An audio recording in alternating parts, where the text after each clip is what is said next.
chasing light, shadows dance, day to night, lens sharp, soul in sight, the camera whispers, hold it tight, click, click, moments freeze, time captured in the breeze, yeah. The camera light, the flash ignites, frame the world, see it right, the camera light, you're the light, The song just always keeps delivering. It's beautiful. That's good. What do you think, Andrew? Good intro song? Look, AI has come a long way. That's the only thing I can say. Imagine come a like long way. a couple of years ago. You don't believe that Justin had like a reggae band perform that? Yeah. Yeah. Maybe we'll have to make it happen. Good evening. It is episode 129 of the Camera Life podcast. This is our random photography show on Monday nights. And I'm Justin, joined by Jim, as always. Hi, Jim. Hey, how are you? And, Not always, but sometimes. Well, as most of the time, sometimes. And special guest, Andrew Rovenko, Hey, guys. is here with us tonight to talk about his latest award, because he's got so many. This is just the latest, the feather in the cap of the awards. This is awkward. He's looking at him. Yeah, sorry, just hide. But just quickly before we do that, we'll say hello to who's in the chat and address the elephant in the room. That is, there is no Greg tonight, but No Greg. that's okay. He'll be back. He'll be back. He's on been Thursday. fired. Oh, he's not fired. No, he's not fired. It's just one night off. Okay. Something We'll come allow up, it. but he'll be back. Let's see who's in the chat. Philip Johnson, happy Monday, he says. Happy Monday to you, Philip. Nick Fletcher, holla. What's this? Nick. Philip Johnson, Bexert. I don't know what that means. Might be a code or something. Lucinda, hey gang. Lisa Leach, good to see you. Scott Longden, hey guys. And Bruce Moyle, good evening. Now, with that, quickly, I should do the thing Greg always does. This show is brought to you by Lucky Straps. You know the deal. Good camera straps. You'll love them. Yeah. Philip Johnson, it was a typo. Okay, cool. Oh, Paul's here too. What's up? Anglin Lavender. I only came to ask Greg a question. Well, stick around. He'll be here later at the end. So you have Maybe to stay. he'll call in. Yeah. And apparently Elena's taking a roll call of how many people are watching it versus how many people have commented. That's good. She says 15 watching, only 7 commented. Yes, she's watching you. Come on, guys and ladies. Or hit the like button. Do that too. That's also fun. Yeah. Make you feel like you're part of the show, as you are. All right. Let's get into our first segment. I've titled it Andrew Rovenko. Because it's about Andrew Rovenko. What's up, Andrew? You've been on a recent adventure to collect a photography award. Tell us about it. What happened?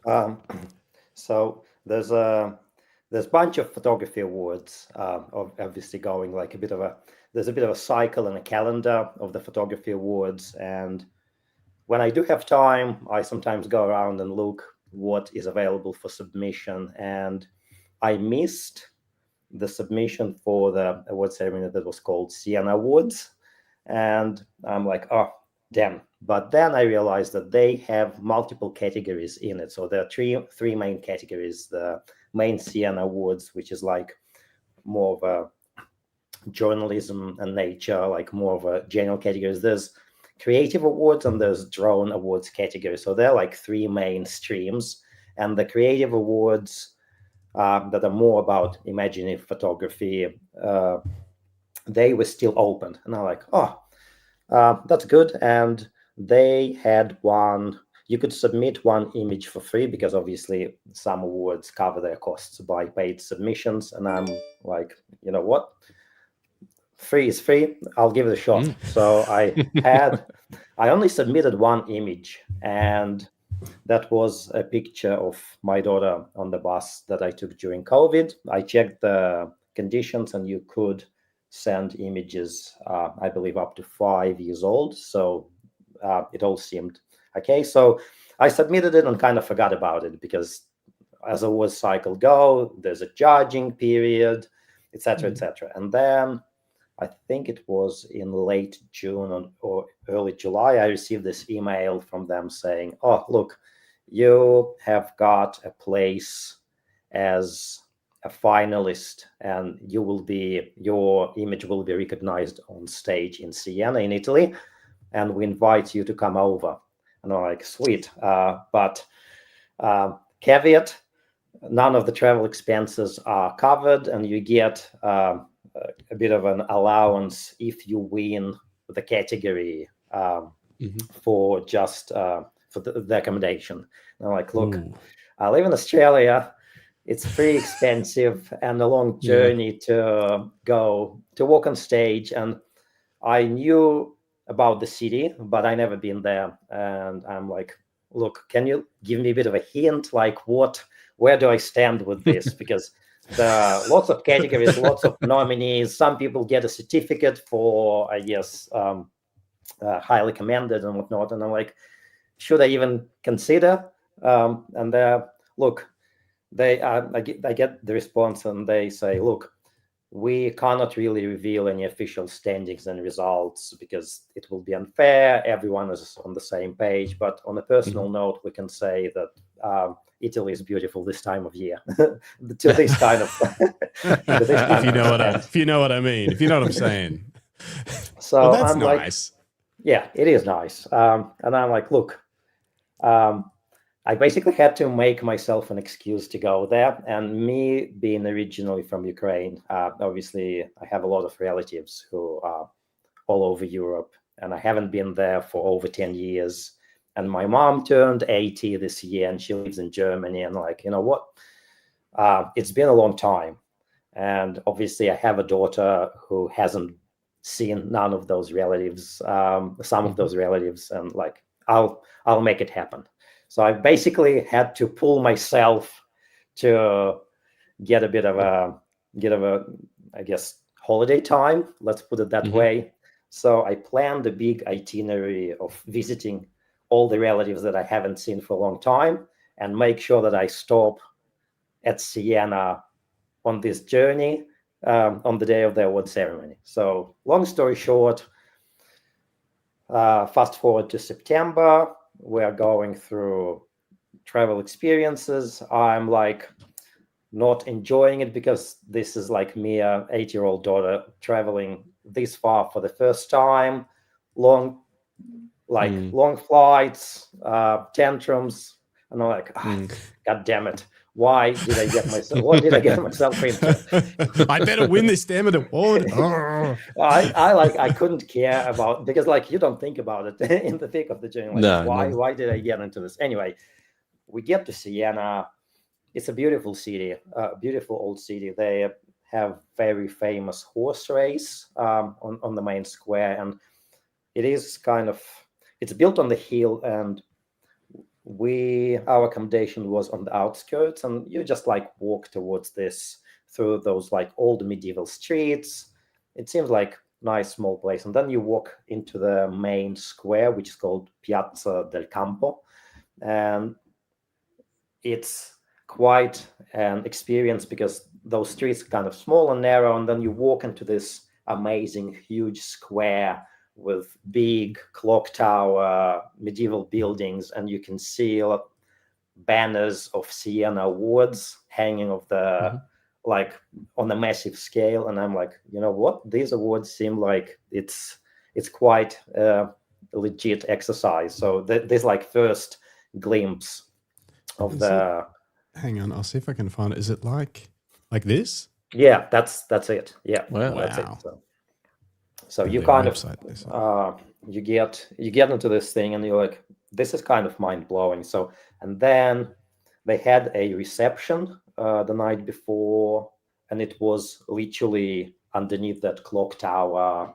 There was a mayor. There was quite a turnout of people. There was Steve McCurry, the guy who shot Afghan Girl. So you're like, you know what? The perception for someone who hasn't been to this kind of thing before keeps kind of expanding. And then on the night of the ceremony, it's like black tie affair. Everyone is very well dressed up. It is taking place in a beautiful medieval theater, or I guess Renaissance style theater. Looks like, crazy. And then we are sitting, everyone has like allocated spot, and there's choir performance, like it's like Oscars kind of thing, but in the medieval Italian town. So very overwhelming. I was surprised that my daughter lasted throughout the ceremony without throwing it, because it's a big ceremony. And as we're sitting through it, I hear what I remember as my category being announced about maybe 1 hour in, and I'm like, oh yeah, that's good. Maybe they will like call me out. I'll get whatever it is, and off we go. I won't have to kind of sit through it, so that in case of me, I loses patience. And then my category passes, and I'm like, hold on a second. I thought I was in that category. Did I forget something? And then I'm waiting throughout, and I'm like, maybe I was in a different category, because there are quite a few. And I'm like, oh no, that category passes as well. And then I'm like, maybe they forgot about me. But look, it's been nice. It's been a nice ceremony. It's a nice place. So you thought for a minute, you were like, maybe I didn't win anything. Maybe I just got nominated, and that's that. Because you don't really know like what to expect. And there was no, obviously they gave me the badge, and I had an allocated seat. So I thought that there should be something, right? But as ceremony goes, nothing.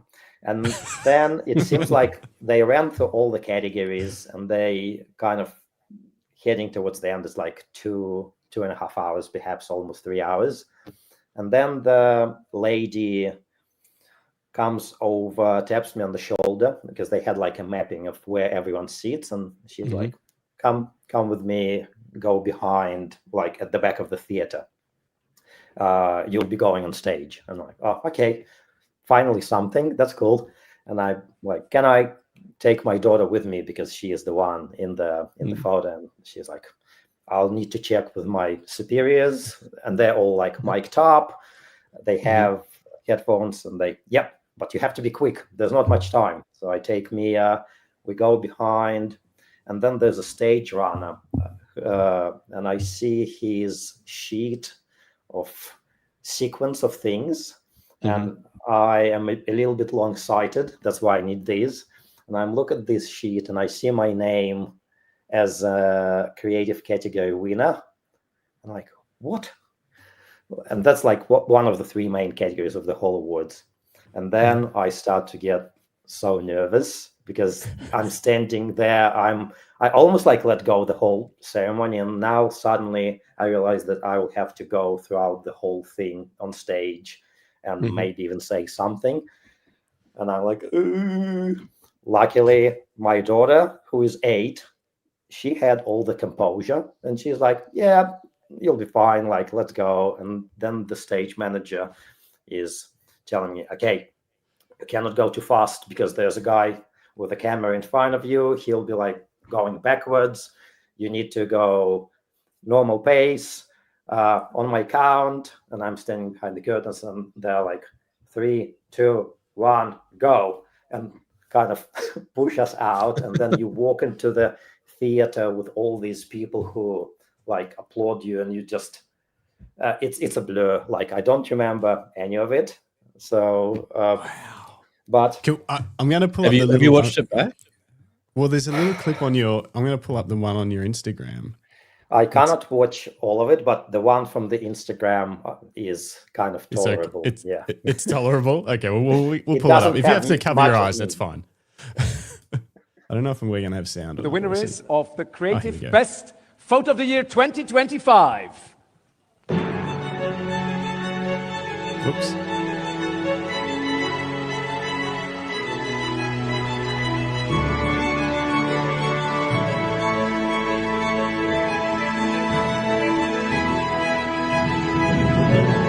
And the winner is the shuttle by Andrew Rovenko, Ukraine.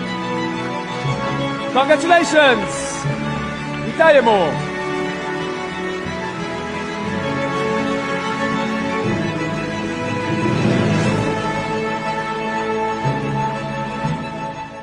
Mia, another question. What were you thinking in that moment? Do you remember? I think I was thinking if I could become a real astronaut and go into space. That's what they do. Great. That's lovely. It's a lovely look you have there. You look like an astronaut. Congratulations again, Andrew and Mia. Well done.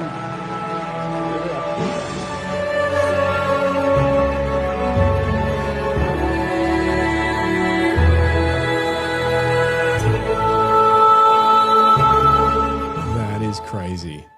That's very cool. That's so huge. Yeah, and I kind of still don't remember much of it except for just being super nervous. And this is the thing, the crystal ball. And fun fact, it weighs with the box about 4.2 kilos. So when you're traveling, when you're traveling through Europe, and obviously visiting family, I had to take some of the budget flights. Otherwise, it's impossible to jump around. Mm-hmm. You need to accommodate for a bit of a allowance for this kind of thing. But yeah, it's beautiful. So look at that. That is a nice award. So that is something. And I hope that Mia kind of will be. Funny enough, Mia used it as a crystal ball because she saw like fortune teller video somewhere. So she was like, So now I have my little personal crystal ball in case if I need to do some forecasting. It's pretty cool that a photo made during times when you couldn't travel has taken you now all over the world when you can. That's very true. Yeah. It's congratulations. Congratulations are coming in everywhere. David Leparati, Rick Nelson, Bruce Moore says, I was so excited for you when this was announced. Scott Longdon, what an amazing image. Congratulations. Thank you so much.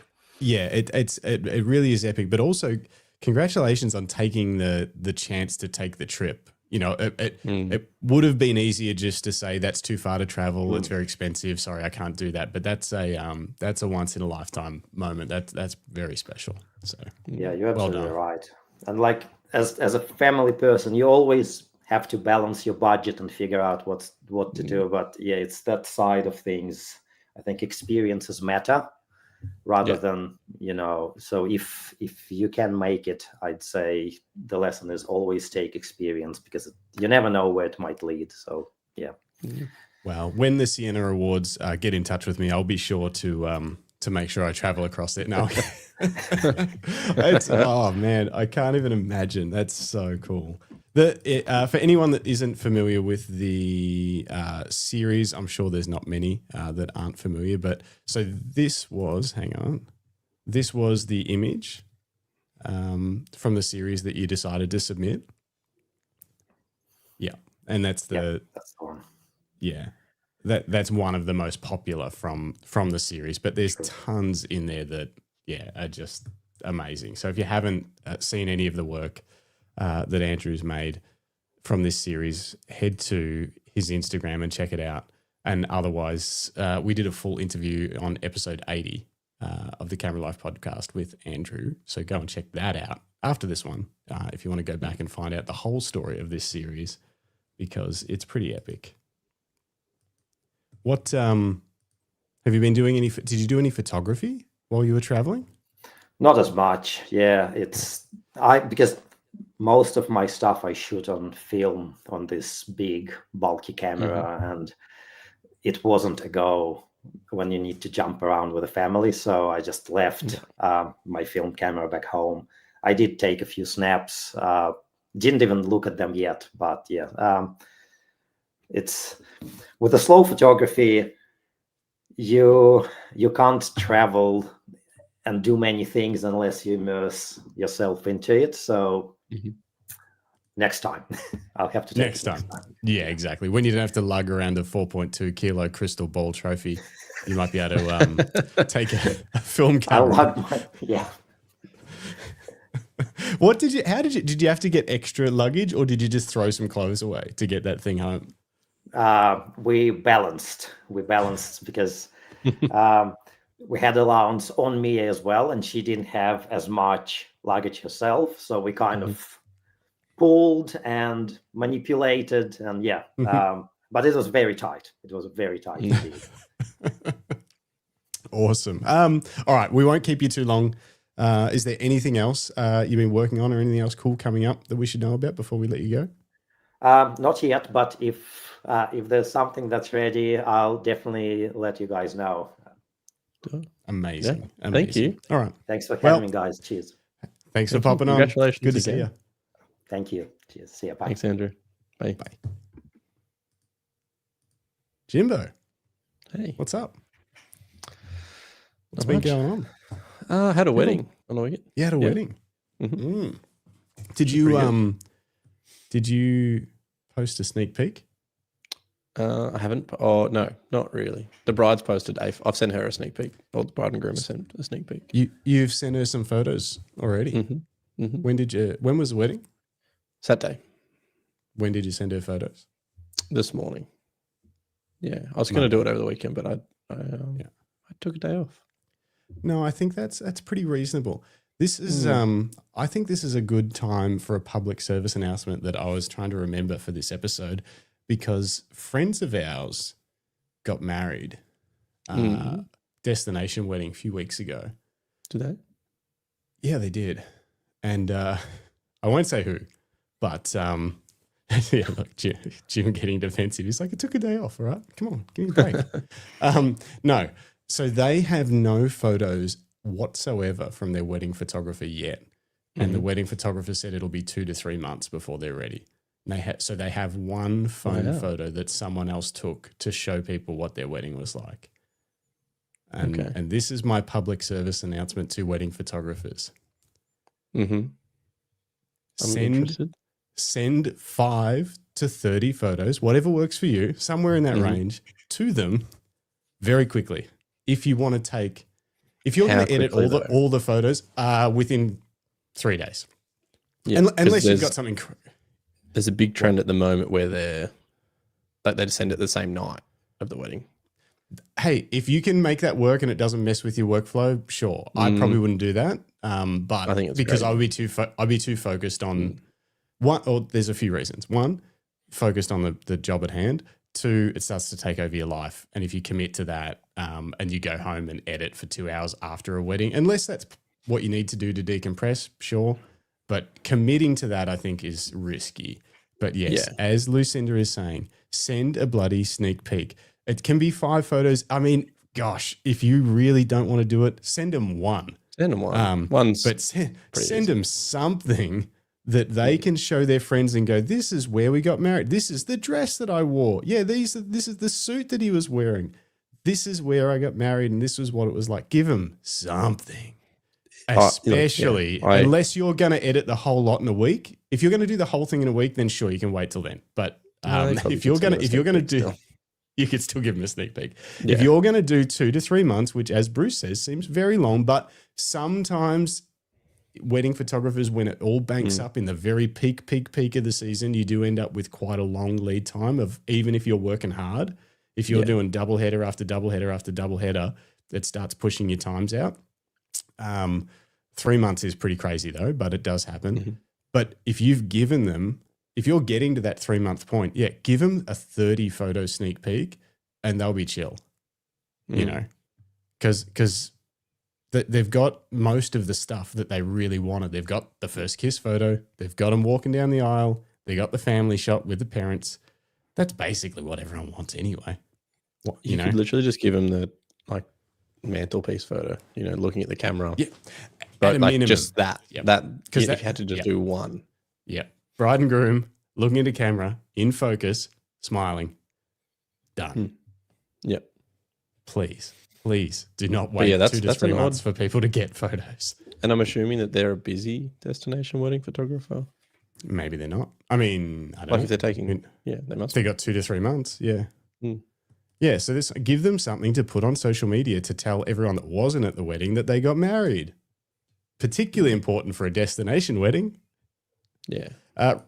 Rick Nelson says, I know wedding photographers that use AI culling software and editing, so the PC does it on the drive home, and then he sends the sneak peeks from that and goes through to polish the rest later. I mean, I wouldn't let AI culling and editing, I wouldn't let it loose on a wedding unchecked, but certainly to pull a sneak peek together, it probably could. It could probably get you pretty close on the drive home if you were set up to do that. Not sure. I haven't tried that AI culling for a while. Nah, need to. Probably better, but yeah, pretty crazy. Yeah, Lucinda.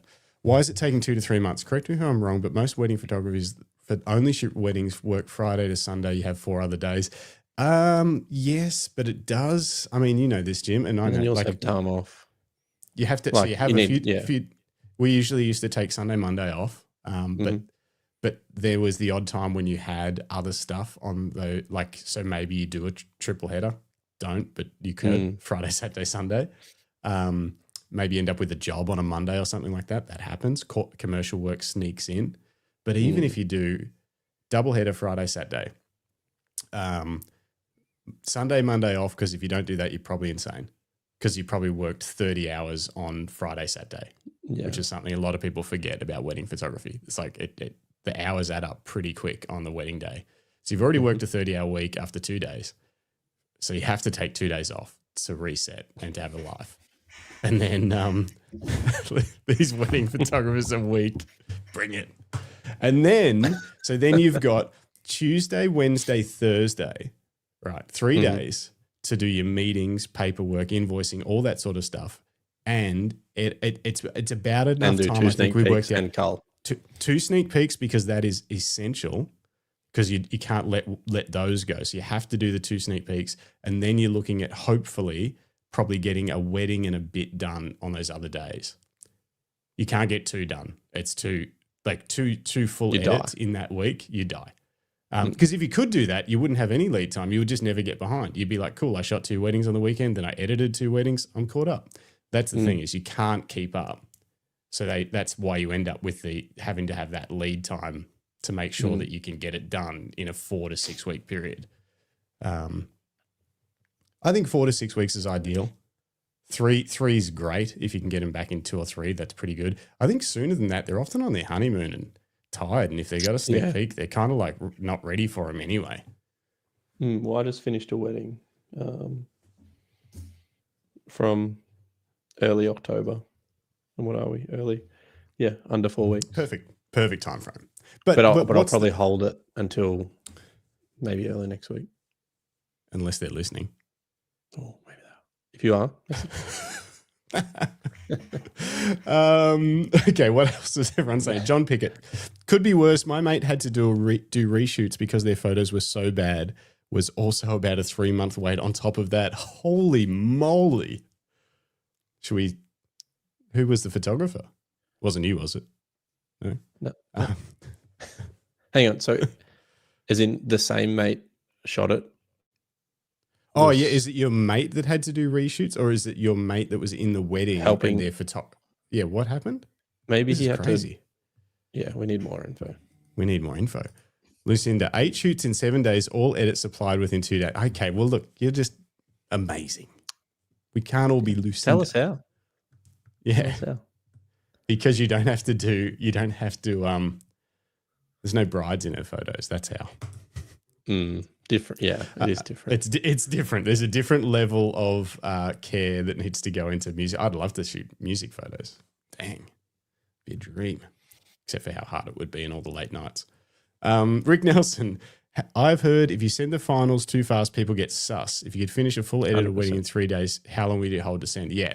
I'd probably wait 3 weeks. Yeah. 3 to 4 weeks. 3 weeks, I think, feels like a quick turnaround. 4 weeks is about really nice. And then 4 to 6 weeks, I think anywhere in that time frame, after 6 weeks, you've got to really communicate with your clients that's what's happening, because they probably expect it to be less than that. I always tell everyone 6 to 8. Now. That's what I was going to say. Unless you set expectations, they're going to expect them faster than that. So if it's potentially going to be 6 to 8 because it's busy time of the season, you really got to lay that out early and make sure that you communicate and don't just let them sort of sitting there going, when am I going to get my photo? All their friends are like, when are you going to get your photos? We got ours in 3 days. Gosh, Lucinda your shot it week, and they Lucinda. showed it Yeah. the next day. Festival edits the night of, get back up at 9 a.m. to shoot everything. Okay, all right. Yeah, well, All right. when we did that CF photo gig the other day, we Yeah. were delivering, I think the first day, like 450 photos 2 hours after the event.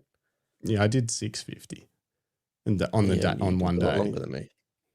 I'm not saying it was a speed thing. I'm just Yeah. saying that was No, that was I a know. 1 day shoot and edit. Yeah, But there was more Whereas if- downtime in that day than there was in a wedding.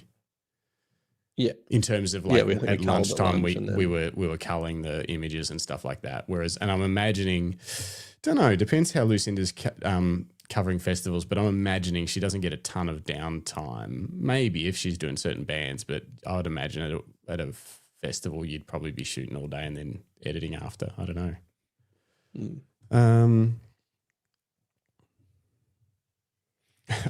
Helena almost offered my time for a Bendigo reshoot of this couple. I'll do it if they want to put their gear on and get a shot of them in it, and we'll just AI the background into wherever they were, and job's done.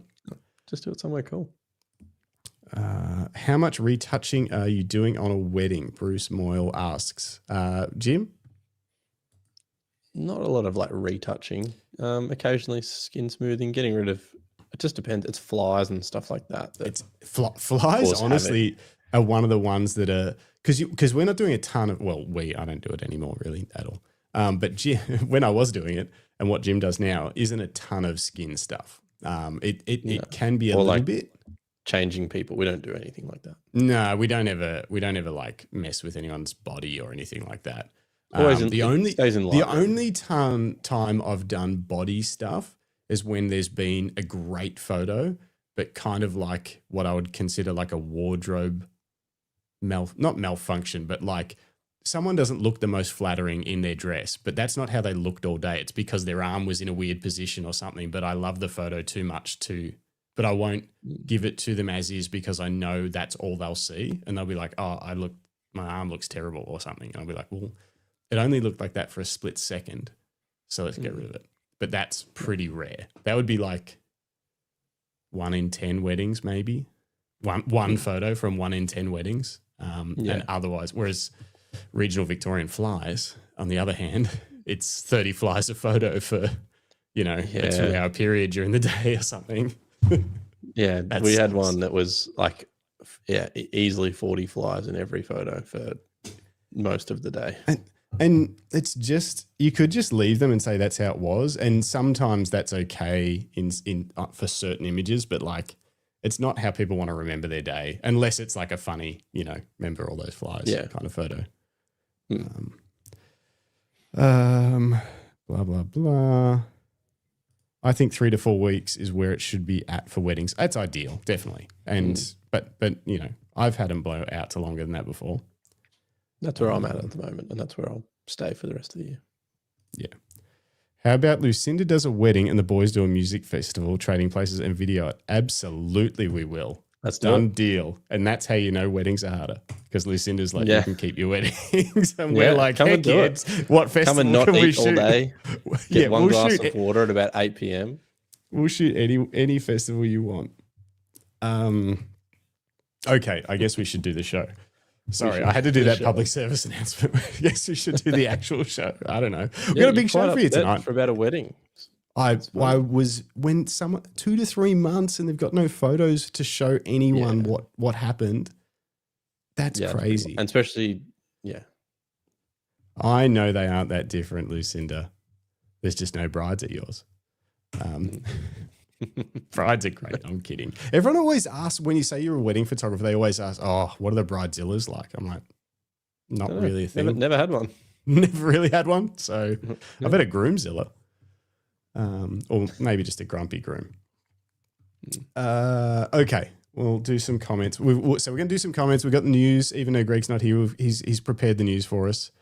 Greg Carrick's here, so now we can start. Greg Carrick sent through a cool photo for later on in the segment. We will be reviewing your images. We could review Jim's sneak peek images, but we won't. Oh, yeah. Well, we can. We don't need to. Okay. Greg clearly is the one that keeps us on track. Yes, he is. Well, And we will be talking about lenses that we'd like to see. Jim doesn't know this. We'll be talking about lenses we'd like to see from our respective camera no, brands. you text me that. Oh, I did. I thought you probably had a busy day, so I didn't know if you I had a did. chance. I to just look at it. started writing it down before. Oh.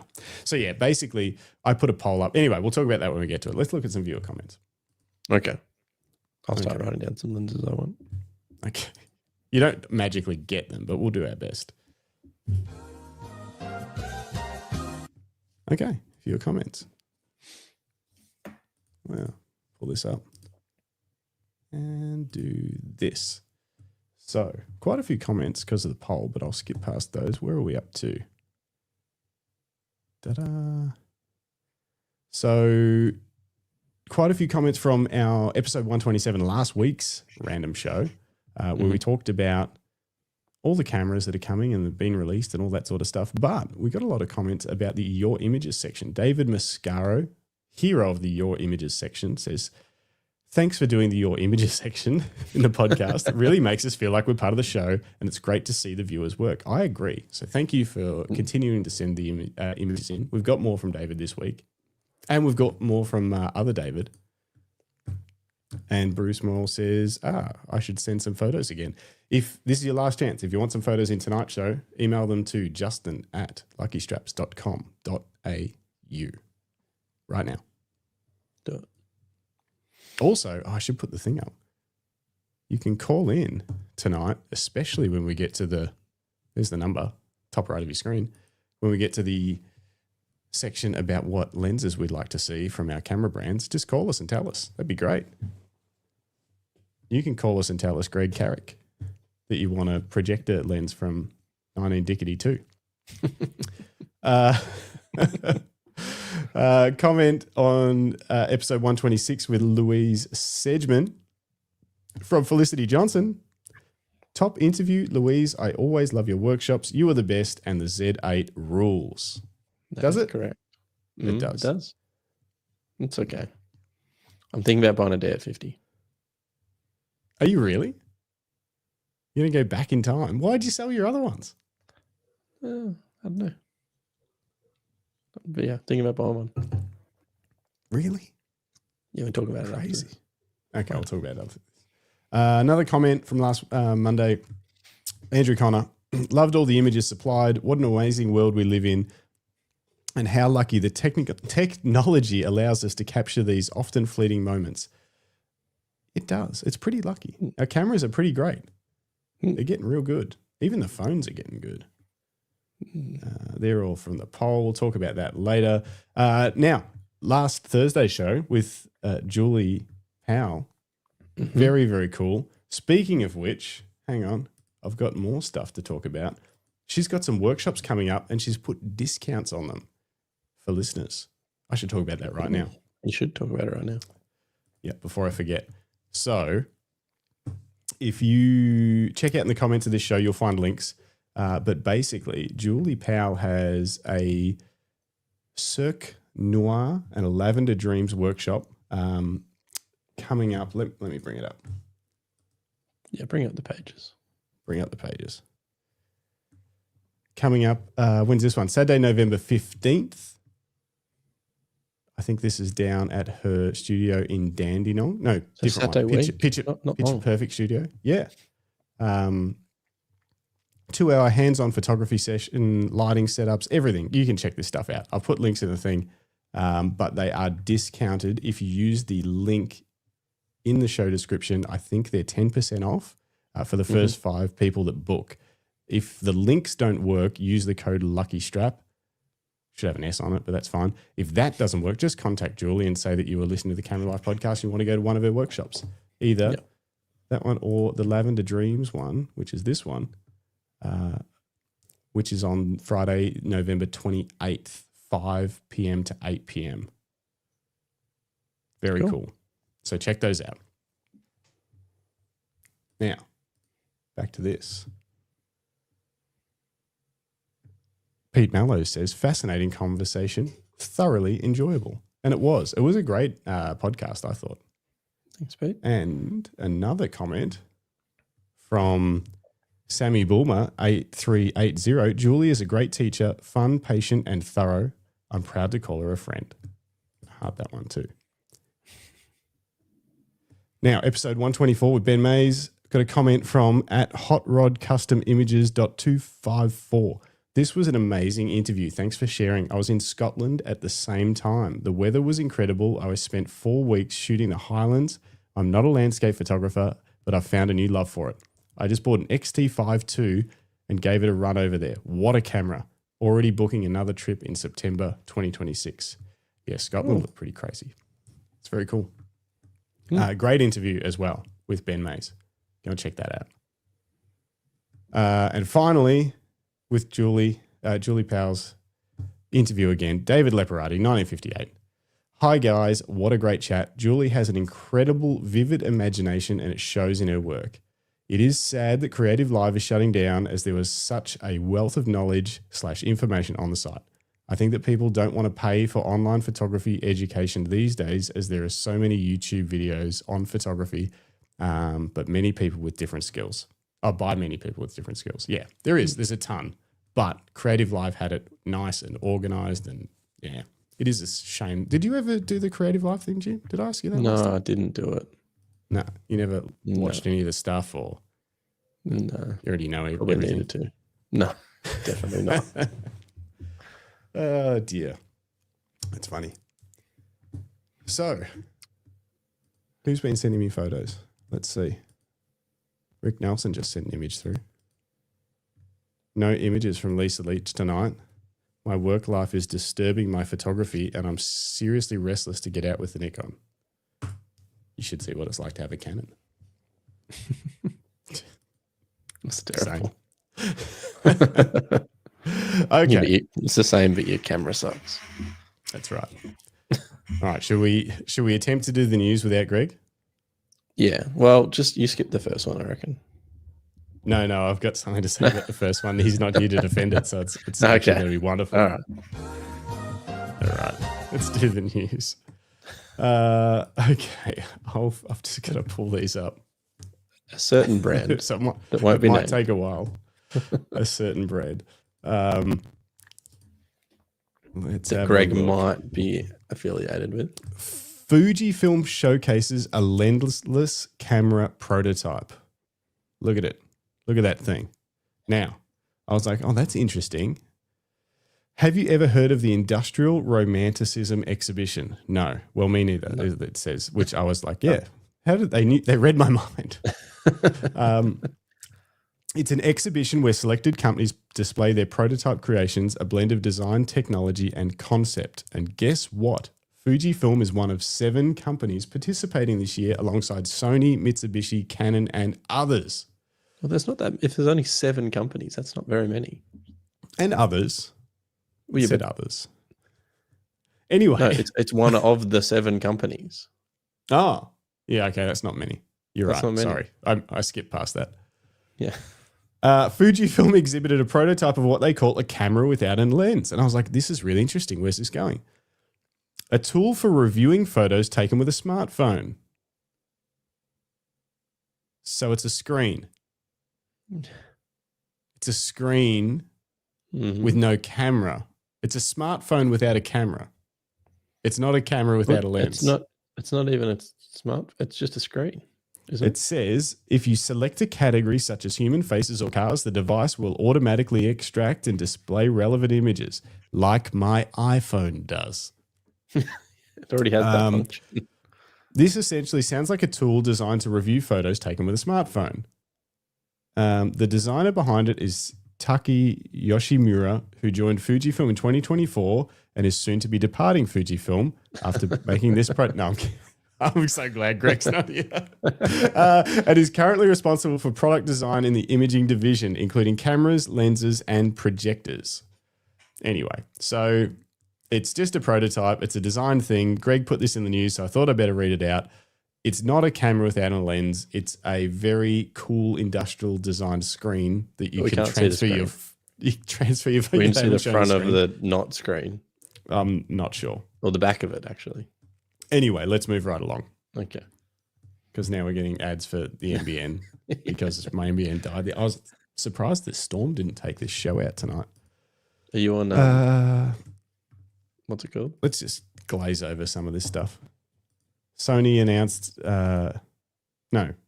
Astro Hori 9mm 2.8 E lens for Sony announced. Is that TT like an Artisan. Astro lens? Is that what that is? I have no idea. I'll pull it up. Well, Astori. Is it full frame? No, it's for APS-C. So it's just a wide angle manual focus APS-C cheap lens. Yeah. Okay. Plenty of those. That's just what we need. Someone will probably be like, it's what I've been waiting for. But it's not what I've been waiting for. TT Artisans released a 27mm f2.8 pancake polar white version so that it matches the white Sony's. The white. Okay. Yeah. Looks cool. Cool. Next. Hasselblad released, which we know this already. Oh gosh, what is it? Toxic person inside me. Should we take the test? According to your dopamine addiction type, internet ads suck. This is all, Greg's got all these links off Sony Alpha Rumors. I'm boycotting these stupid rumor sites. They suck. Hasselblad released a camera backpack, and I believe it sold out really fast. It doesn't look very good. What? Yes? No, I'll see if I can find it. Okay. I have some news. You've got news. Okay, I'll just keep doing this news. You keep doing that. It didn't sell it's out. something we can talk about. Okay. That's some lens stuff. Canon teased. All right, I am going to share this. Bruce says they only made like 10 of that bag. Probably if it sold out that quick.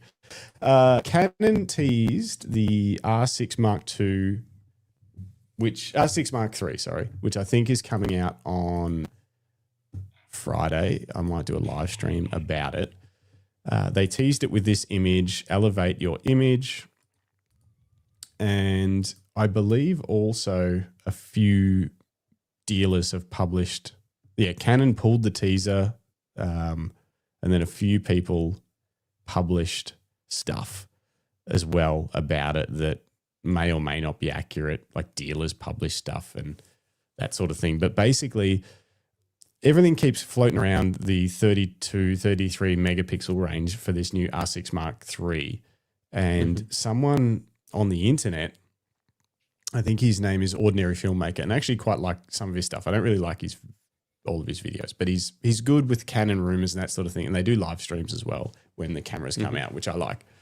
But he basically got some marketing information and is speculating that it's going to be a major leap forward because it's like never before seen autofocus speed and blah, blah, blah with the R6 Mark III. And I'm like, and it's marketing copy. I'm like, that every camera brand says that about every fastest, most autofocus points and everything that's ever been faster released at every level.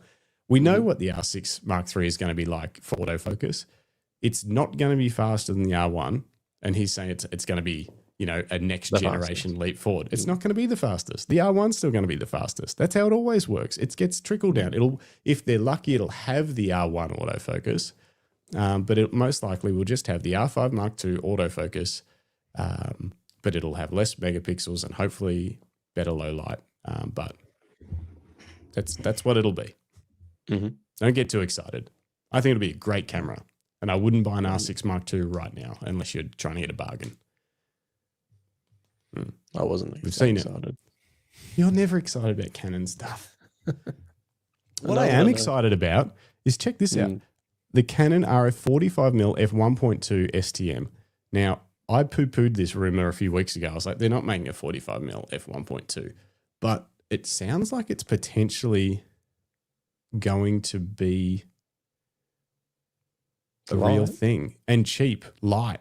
Like as in, so basically they're saying what's optical quality. STM, what does it stand for? But STM is basically they're like cheaper autofocusing stepping motor. So it's like it's quite yeah. good with video, but it's not as smooth and as fast as like an L series. What are they calling they've got so many different ones now. What they used to call USM, but now it's VCM is on the mid-range L series, like stuff that I've been buying, the lighter weight stuff. But yeah, anyway, it's so it'll be not a high performing lens in terms of autofocus, but they're claiming lightweight and they're claiming optical quality on par with, you've got my lens at the moment, with the 50 mil. Yeah, the Canon 50 mil 1.2. I think you've got it out there. Sorry, yeah, it's on on one of my film cameras. So basically, which was a beautiful lens, but not as sharp as the modern ones, but beautiful, soft, like bokeh and stuff. So if it's that at 346 grams and at a good price, that'll be a really fun lens to have in the range, I think. What's that, like under $1,000 Australian dollars? Yeah, and lightweight and nice looking, and f1.2, which will be a big seller for people that just have always wanted a 1.2 lens, but they've previously been $3 or $4 grand. Yeah. Could be 45 really is good interesting. lens. Yeah. So You can get around we'll see. I could get You around might be it. buying it. You might be buying it. I will buy it. You will. If it comes out, I will buy it. Then do your... I've been waiting to do the 50 mil test on Canon because I've got the EF 1.4, the EF 1.2, the RF 1.8, the RF 1.4, the RF 1.2. And then if I get this 45, I can just do the whole lot. Yeah. Maybe we could do a test. Maybe we just do I don't know, big day. We could do a big test day on every style of photography. Rick Nelson says, major breaking leak on the R6 Mark II. It's going to fit Canon RF lenses and it will be black and have buttons. Lol. Yeah. Rick also runs Canon Rumours. He does. What else? Not much else, really. Nikon, that's lenses as well. We could talk that. Insta360 launched a new lightweight X4 Air 360 camera. I would probably stick with the X5 though. DJI not releasing their vacuum cleaners in the US. That's a stretch to be photo news, but it's funny. And Rode released some new wireless micro, what are they called? Like a camera kit of, what am I trying to say? Microphones. What picks up sound? Microphones. Wireless microphones, but in a nice little neat case like DJI do. Okay, good. So they're just trying to copy DJI now. Lightroom update looks good. When did that come through? It was like the last few days. I haven't done it yet. Oh. I don't like doing updates during busy times in case it sucks. I saw the new Affinity. I saw the new Affinity suite is out, but I haven't dug into that because I've never actually used Affinity. I watched the keynote, and they took some jabs at Adobe, like having corporate greed and stuff like that. And I was like, oh, interesting, because I don't know, Canva's doing cool stuff, but I wouldn't be throwing the corporate greed stones around because one day they're probably going to start maximizing their profits once they've gone through their growth period, and they'll probably do the same strategy Adobe did. Have you seen what the Canva people are worth? Yeah, a lot. But they're doing good stuff.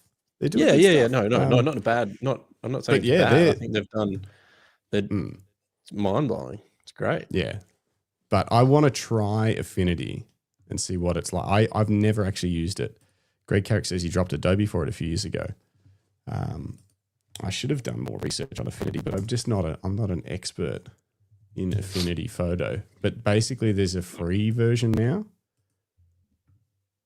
Yeah, so Affinity by Canva, best photo editing software. But it looks like it's way closer to, correct me if I'm wrong, but it looks like it's way closer to Photoshop than Lightroom. Am I wrong or right? I don't know. I know you're asking. Photo editing. Let's learn together. Okay. Boom. Yeah, Bruce says Canva and Procreate, both Aussie companies. Yeah, Canva is an Aussie company. And I proudly pay Canva my fee. That's how I make all the thumbnails for this show. And all sorts of other crap. Actually, basically all the marketing material for Lucky Straps. I even created the new Lucky Straps logo in Canva. It's just a font. It's nothing special. That's where I create my logos. Okay, so they're saying I'm right. So it is more of a Photoshop replacement, which is not something I use than a Lightroom replacement. Non-destructive editing by default. Look at it. Serious power, zero cost. And that's the interesting thing. There's a free version, which is quite interesting.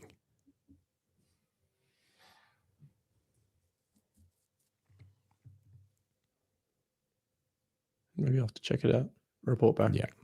Affinity photo free if you have a Canva account, which is like, that's a Canva. So does it have to be a pro Canva account or can it be a free Canva account? Because Canva, there's free and pro. I pay pro and I think it's like $18 probably a the month. pro. It's probably the pro. No, I think sure. there's a free version. Okay. Yeah. Pro. No. Yep. Pro. Okay. So it's not free. Cool. That's good. You can try it though. Because you've got the pro account. And yeah, they've like linked together. They have a photo editor, vector editor, and layout editor, which is like Photoshop, Illustrator, and InDesign. But I think they've merged them all into one like seamless piece of software instead of having to launch each one. And you can move between each set of tools and you can customize your own tools. Yeah, I thought they made it free. The only cost is if you also get the Canva AI stuff.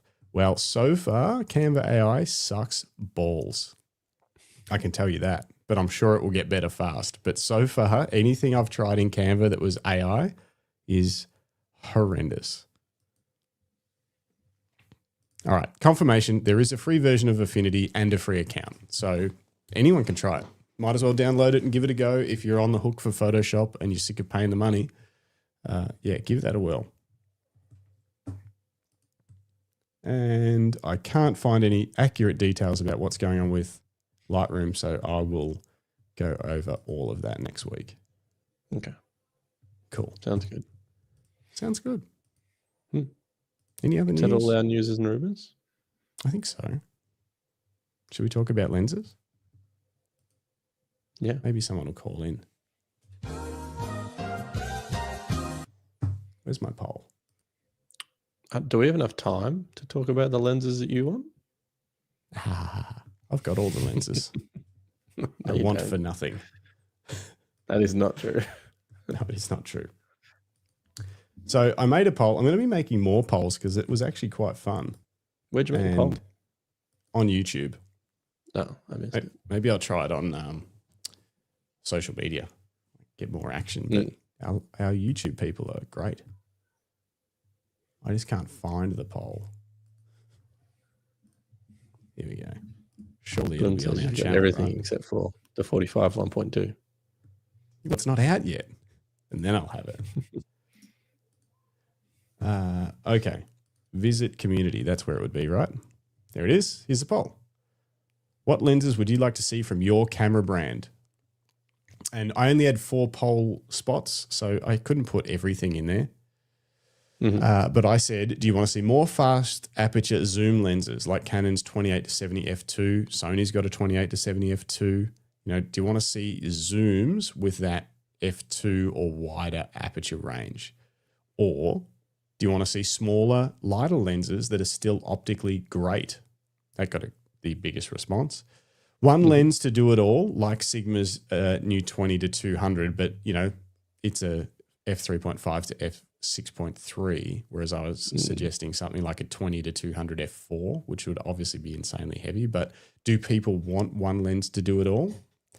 Or do they want cheaper lenses in general because everything is getting too expensive? And neither of those got much action. So obviously I would have liked to put more stuff in. Let's have a look at what people said to start with. Rick Nelson. I shoot Lumix, but I speak for every brand as this doesn't exist and could make me switch to a brand that does.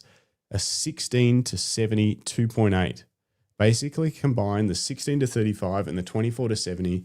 This would make work so easy, and I feel that if the brand that pushes this boundary will succeed. If I was in charge, I would run the show like Sigma or Yamaha companies and just make the stuff I love because I can. I should heart that. That's a good answer. That's actually a great answer. Let's talk about that for a moment. So Canon made the 24 to 105 2.8. That has been a hit, but it's freaking massive. Well, yeah, but they ran the F4 for years as well. Like they had, I mean, tons of people have got, like all the camera brands have got that kind of like F4 in that wider zoom range. And so Canon did it in a 2.8. They made it video friendly. And that's what the Matthew was running around at BFOP with. It was a beast of a lens though. But like it is one of those things that you could basically cruise around all day on that lens and do great work. Never take it off. And at 2.8. But do you think, I don't know much about lens design, but do you think it would be possible to do a 16 to 70 2.8 in that same kind of size? It's like massive, but it could be done. I don't even know. I don't know. Surely it'd be close, like, you know, or an 18 or something, you know. I would. Oh, hang on. Tamron rumor, and this is coming from someone that should know. Tamron rumor of a new 24 to 70 f2. 24 to 70. That would be very interesting. See, Glenn says if it was possible, it would exist, but the Canon 24 to 105 2.8 didn't exist, and then they made it. The 28 to 70 f2 didn't exist, and then they made it. So I disagree that if it was possible, it would exist. They're still figuring this stuff out because we've only recently moved to this new wider flange, mirrorless flange design of all the lenses. So we're still in the period where they're taking their time with it too. They are. We'll get to that in a sec. We'll get to the Nikon because you've got a list. Tim Siamis has a list for Nikon. Nick Fletcher has a list. Apparently, Nikon suck at bringing lenses out. So let's start with. Hang on. Let's leave Nikon for a second. Greg Carrick. Hang on. He says, and an 18mm pancake GF prime, cheap. So GFX 18mm would be. They wanted a gluten-free one. Gluten-free prime. GFX though, medium format, wouldn't 18mm be super wide? Wouldn't that be like the equivalent of a no? Which way does it go? I'm confused. Someone help me. 18mm would be very wide. Anyway, so Greg Carrick wants cheap pancake GFX primes. I feel like most GFX people would be about 15mm. Good for landscapes and astro. How are they going to make it a pancake? Unless it's like f8 or f16. Wouldn't it be massive? That wouldn't be ideal. Maybe it's just the dream lens. OM system needs to make a 12 to 200 that is a pro lens instead of the 12 to 200 they have now, which is too soft. Okay, so that's a vote for a do-it-all lens, but one that has the quality to match up with it. Because that's always been the problem. 2.8 or something.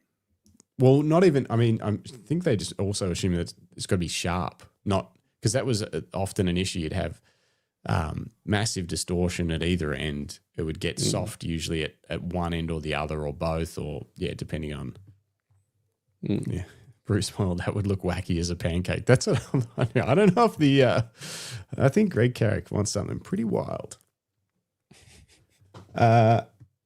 Okay, so let's move on to Nikon. Tim Siamis says, Nikon, other than the 26mm pancake and 28 and /40mm muffin lenses, do you know what he means by muffin lenses? Are they shaped like muffins? And maybe aren't quite as, they're not pancake, they're a bit longer, I'm guessing. Oh, like a bigger than a pancake. I get it. Yeah. That's Nikon terminology. Canon don't make muffin lenses. There aren't many high-quality small optics that go well with the ZF, which is my main daily family fun camera. And for the love of God, add aperture rings like Fuji to the small high-quality optics, and they'd be a perfect match. I agree. I want aperture rings too, and not de-clicked ones, Canon. I want ones like Fuji and Sony have, where you can choose clicky or not clicky. And They're on most of the lenses, and you can just control your aperture on the lens like we used to. That would be great. Sigma makes some great smallish primes that fit the bill as part of their L series, but Nikon don't allow Sigma to make lenses for the Z mount. They do not. Tamron do. Yeah. I kind of, in my list, I'm echoing what Tim said, that some like wider angle fast primes would be great. Fast primes. But with a priority on optical quality over size and cost, or do you want like more manageable size and cost? Don't care. You're happy for them to be like the 35 1.2? Maybe not that big. Just give me a 28. You just the want same a 28. as the 28. But even that's pretty big. Yeah, slightly smaller I think would be better. Nikon is still missing a 120 to 300. Sorry, this is Nick Fletcher, the one and only. Nikon is still missing a 120 to 300 f2.8, a 300 f2.8, and a 200 f2. Indoor sports shooters are crippled on the Z mount. Laugh your face. Yeah. That is true. Because I would probably buy a 120 to 300 2.8 if they made one. Did you see that Canon one? That thing's massive. Yeah, but you could do everything with that. I think he said it was 15 grand. Might even be more. I probably would buy one then. I don't think you would. Let's check the price. Canon 120 to 300. It's an investment though. It's an investment. That's what photographers tell themselves. Oh no, I was wrong. They're 14,340.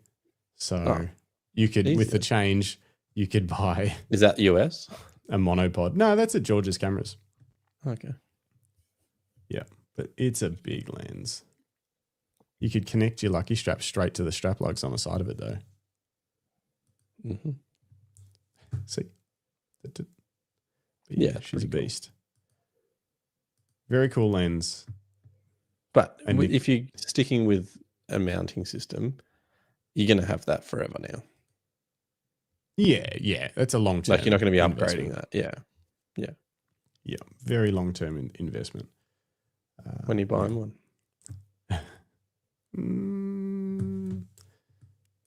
I'm not. I don't think I need it. I just get closer. Shoot all on a prime. Paul saying, "How about a Canon?" Oh, hang on. Let's do Jim's Nikons first. Let's really. So, what don't Nikon have that you want, especially if you think about it from like other camera brands? Is there anything you've seen in other camera brands where you think I would have that? I did write down at like a 24 to 70, like f2, maybe something. Like kind of like Canon. Yeah, and Sony. I mean, Sony's is now the thing. It's like it's lighter than the Canon by quite a good amount. It's still a 28 to 70, but I didn't find the 28 to 70 limiting. Obviously, 24 would be great if you could get it, but I wouldn't take 24 to 70 with a ton of extra weight over 28 to 70 lighter. So yeah, maybe that's the key is finding its happy medium there, whether it's 24, 28, 30. What else? And then, so I've written down a few lenses. A 58, 1.2. Really? So you've got the 50 1.2, but you miss. So the Nikon 58 1.4 they had for a long time, which is a beautiful lens, but it wasn't very sharp. But it was nice and light, and it was great to shoot with. It was sharp at the right spot. Yeah, f2.2. Yeah. It was beautiful. Would you be happy for it? Like, what about that? What if they just released an f2 58 that was like nice and light and sharp at f2? Like shoot it wide open, if but it can't go wider. If it was sharp at f2, then yeah, that would be okay. So maybe it doesn't have to be 1.2. So what about maybe it's smaller than a 50? Yeah. What about f2 primes? Like we've got all these. Like I would probably, if it was optically great, an f2 prime. I think. Optically great and compact. Well, I don't often shoot. I could very rarely shoot wide open. It's only on the 50 that I can. I shoot wide open a lot, but I would be happy with f2 if it was nice and light and small and sharp, so you can just not have to stop down to get the sharpness. All right, we'll change that. 58 f2. Yeah, That's or light. that's light. Yeah, so you wouldn't want it to be heavy like your 50. You want it to be, No. yeah. That would be you're like an looking for- everyday lens. But you know, maybe you ditch the 50. You would ditch it. Maybe if the f2 was, great. Good enough. Yeah. Mm. What else you got? And I've written it like a 26 to 28, like 1.2, 1.4, something. So it's a yes. So they like have to the replace- pancakes, but they're both but something to replace the F mount 1.4 28 28 mil. Yeah, something to Would you replace wa- that. Now, what about that one? Would you want it to be 1.4 or do you not care so much? Like what would I just the want it to be ideal? as sharp. I want it to be punchy like the 28 1.4 is. Mhm. But 'Cause what it's if would you sharp. would you like it to still be a 1.4 though, or do you not care? Again, f2 as long as it's sharp at If f2. it was f2 and sharp, if it was sharp at f2 and you could shoot it at f2, then I'd take that. and have it be smaller because of it. Yeah. Yep. Yeah. Okay. Are you guys listening, Nikon? Listen. Then Listen. We don't need then- all the 2.8 pancakes. I want some f2 muffins, if that's what they're called. You know, like they don't have to be this. Maybe it's a big muffin. Yeah, it's just a slightly bigger muffin, but it's like, give us something that's like 280 grams and just you don't notice it on your camera, but it's still f2, even f1.8 if it's possible, but that's not essential. What else you got on your list? I got a 105, 1.2. And that has to be 1.2. 1.2. Nice. Yeah. And you don't care what that weighs. It's a tool it's to do a great. job. Yeah. But I think that's like a necessity, I think, in their lineup. Yeah. In my opinion. For portrait. Okay. Well, I'm sure it's something like that's got to be on their list. Do they have an 85 1.2? Yeah, they do have an 85. They do. So they're probably people are probably making do with that. Would you ever be tempted to try that, or is it too close to 50? It's too close to 50 for what I would to use them together, which is what I do. I don't. Yeah, it's too close to 50. Yep. Couple of comments. Glenn Lavender, f2 muffin with an aperture ring that clicks. Yeah, this is what photographers want. That is what we want. Obviously, everyone loves a 1.2 or 1.4 or whatever, but if it means it costs $3 to $4 grand, weighs 600 grams plus, sometimes a kilo if it's Jim's knocked thing, 50. whatever it's called, the 50. What do they call that thing? Planar? No, that's something else. I don't know. It's not the knocked. The knocked is like the No, this is the 95. Yeah. Oh, yeah, that's right. Oh, Nikon sorry, there is a made 50. Yeah. Yeah, the 58.95 manual focus abomination that they released. Everyone was like, What a great. waste of time. Who's going to can't use use this? Yeah. Thanks. So good. That was a big miss. Funny. Okay, who else have you put? Oh, there was a few comments back here. Fuji rules. No, Greg's not here. Until they bring out the next mount. No, these mounts are around for a long time. Yeah. I don't think that they've released these with plans to change them for the next 20 years. Maybe. Greg Carrick says, I used to use a Tamron 50 to 500 on my Nikon back in the day. Yeah, that was a pretty wild lens. That was a big range. But then it went to the 150 to 500. The image quality was way better. Correct me if I'm wrong, but I think so. Rick Nelson says, but people love the Tamron 35 to 150 f2 to 2.8 and it's not lightweight. Do you love the 35 to 150 f2 to 2.8, Jim?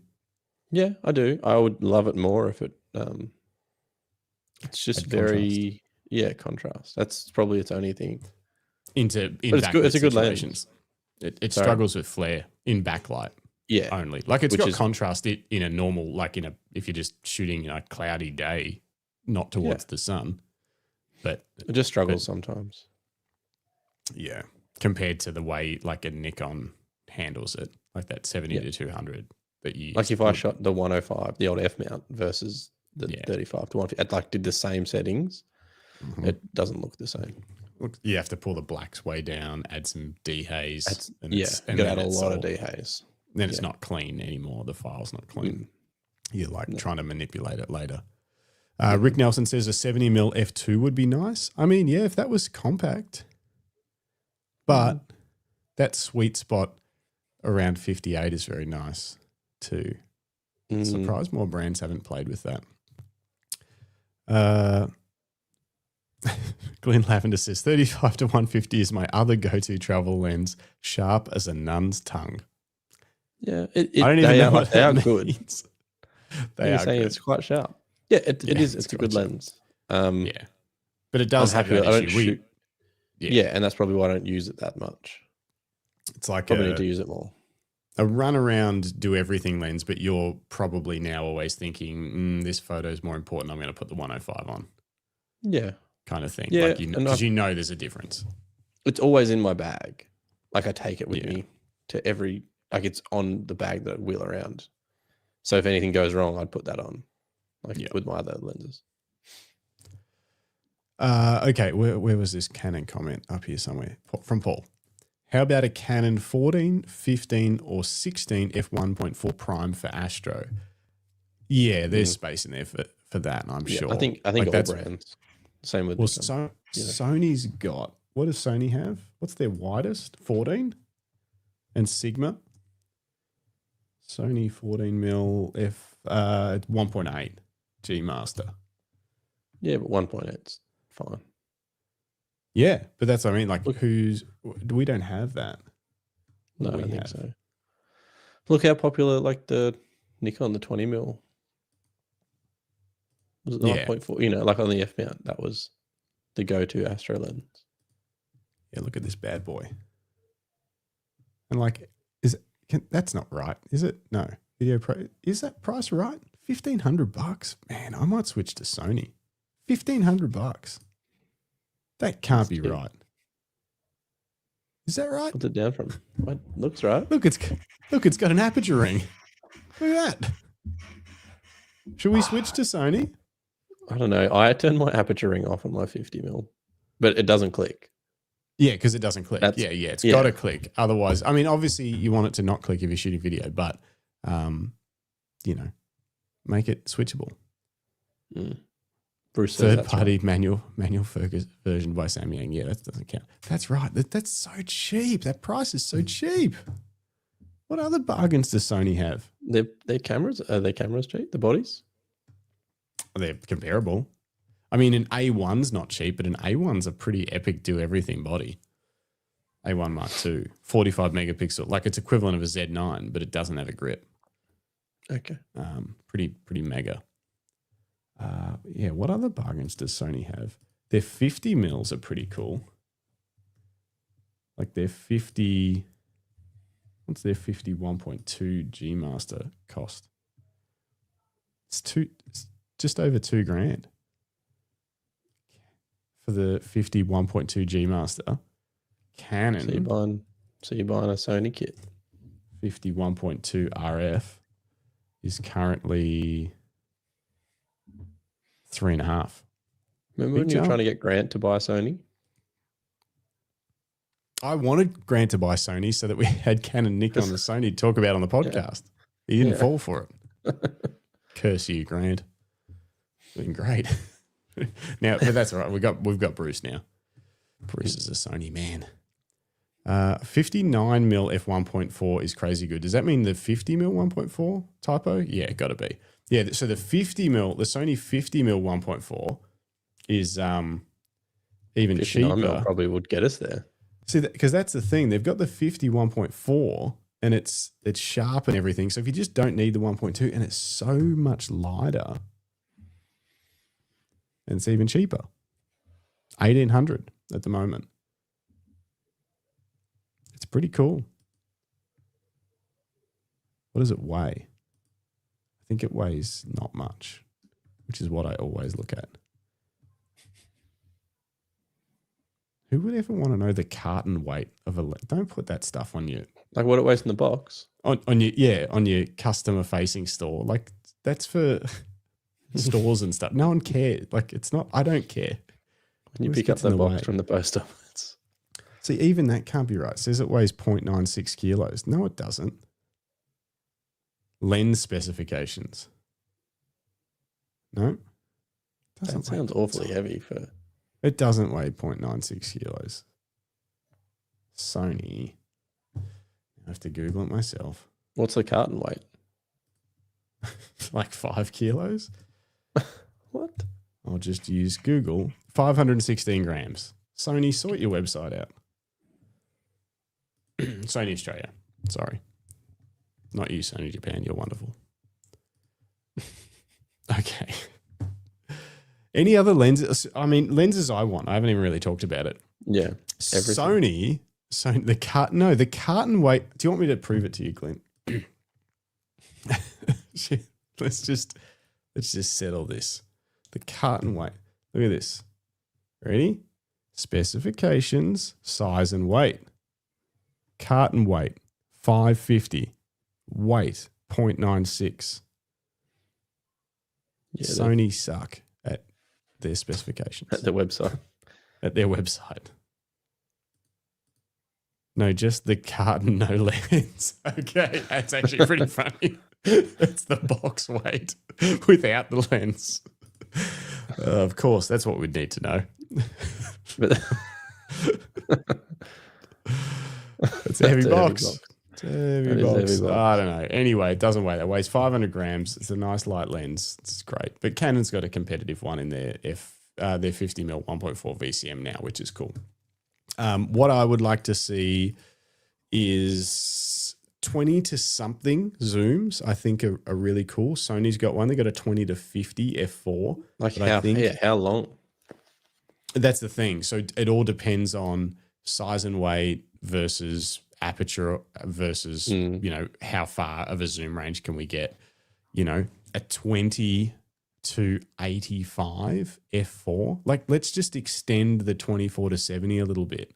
Mm-hmm. That'd be interesting. Because I think the 24 to 105 is a super useful range, but a little bit wider. If you can get to 20, you can really leave that 20 to wide angle 85, lens at home. yeah. 20 to 85 would be You a could do super everything with interesting that. range. You could do everything with it. 2.8 would be very interesting, but I bet it would be super heavy. So I would consider an F4 if it was if it was super lightweight for like travel, maybe. And sharp at f4. It has to be sharp at f4. And that's the thing with that. So Sigma released the 20 to 200 f3.5 to 6.3, and I think it's very quickly goes from f3.5 up to like 5, 6, like almost immediately. So it's not f3 for 3.5 for very long. But the reviews that have come out from it so far are like, yeah, it's pretty dark, but it's sharp wide open. So you don't need to stop it down. And that's critical once you start going with these sort of super zooms with big, smaller apertures, not much light coming in. As long as you don't have to stop them down to sharpen them up, you can definitely work with that. Like F4, F4.5. You can also 20 do to something like the 35 to 150. Maybe it starts at 2.8, 2.8 to 4 or something. Tamron had that. That was the previous to the F2 to 2.8. They had a 2.8 to 4. Yeah.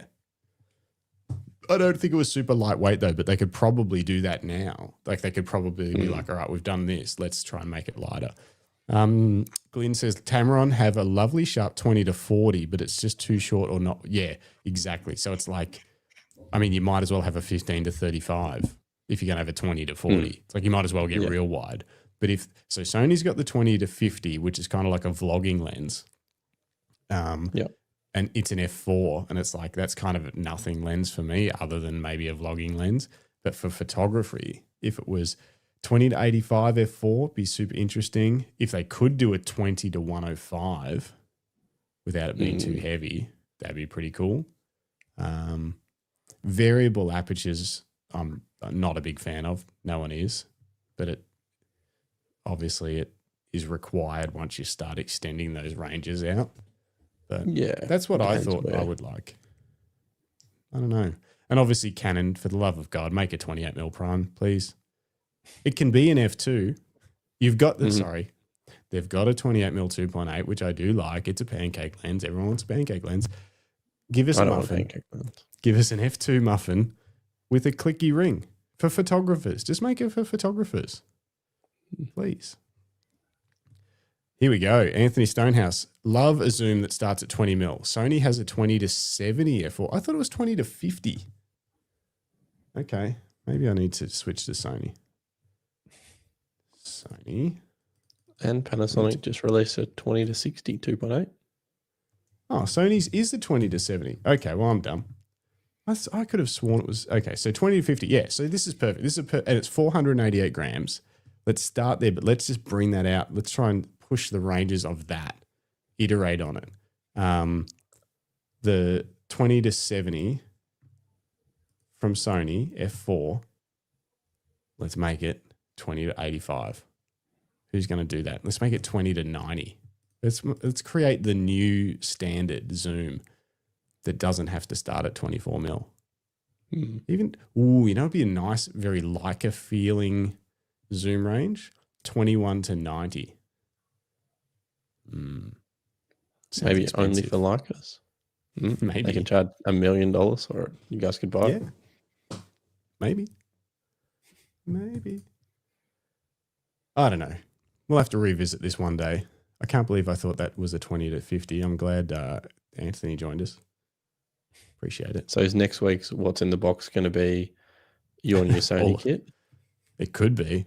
I get tempted sometimes, but Canon are nicer to me and I like their ergonomics better. And that's fair. 21 to 91.3mm Leica. Yeah, exactly. But it weighs 1.5 kilos and is slow to focus, but it has micro contrast. It's beautiful. 3D pop. And it's 28,000. Yeah, exactly. Is that what it would be? Probably. Yeah. Should we look at some images? Yeah, let's do it. Okay. Damn, Phoenix slides is What are we gonna start? You want to start with Greg's? Yeah, I got them here. Oh no, let's save Greg's to when Greg's on. Okay. I'm just trying to make Phoenix slides work because that's where I've got everyone else's. Oh, I need to download some people's too. Oh God, everyone's been sending more through. Okay. You should have it cut off before the podcast. I should, but then they get pushed people to the remember. next podcast. I know I should, but this is fun. So let's I just got to do some stuff. So let's continue talking about lenses while we do that. Either that, or do you have some you can show? Yeah, I could show. Can I do that in Lightroom? You can try, but it hasn't been working very well. That's why I moved to Phoenix Slides. Or I can do it on Dropbox because it is on Dropbox too. Yeah, just pull up a Dropbox link and my Lightroom tell people all about it. Look at this. Anthony just summed it up perfectly. Canon ergonomics and feel are much nicer than Sony, but Sony does have a lot of lenses. And yeah, they do. And then you add to that Tamron and Sigma, and then all the other crazy Viltroxes and whatnot. It's a compelling proposition.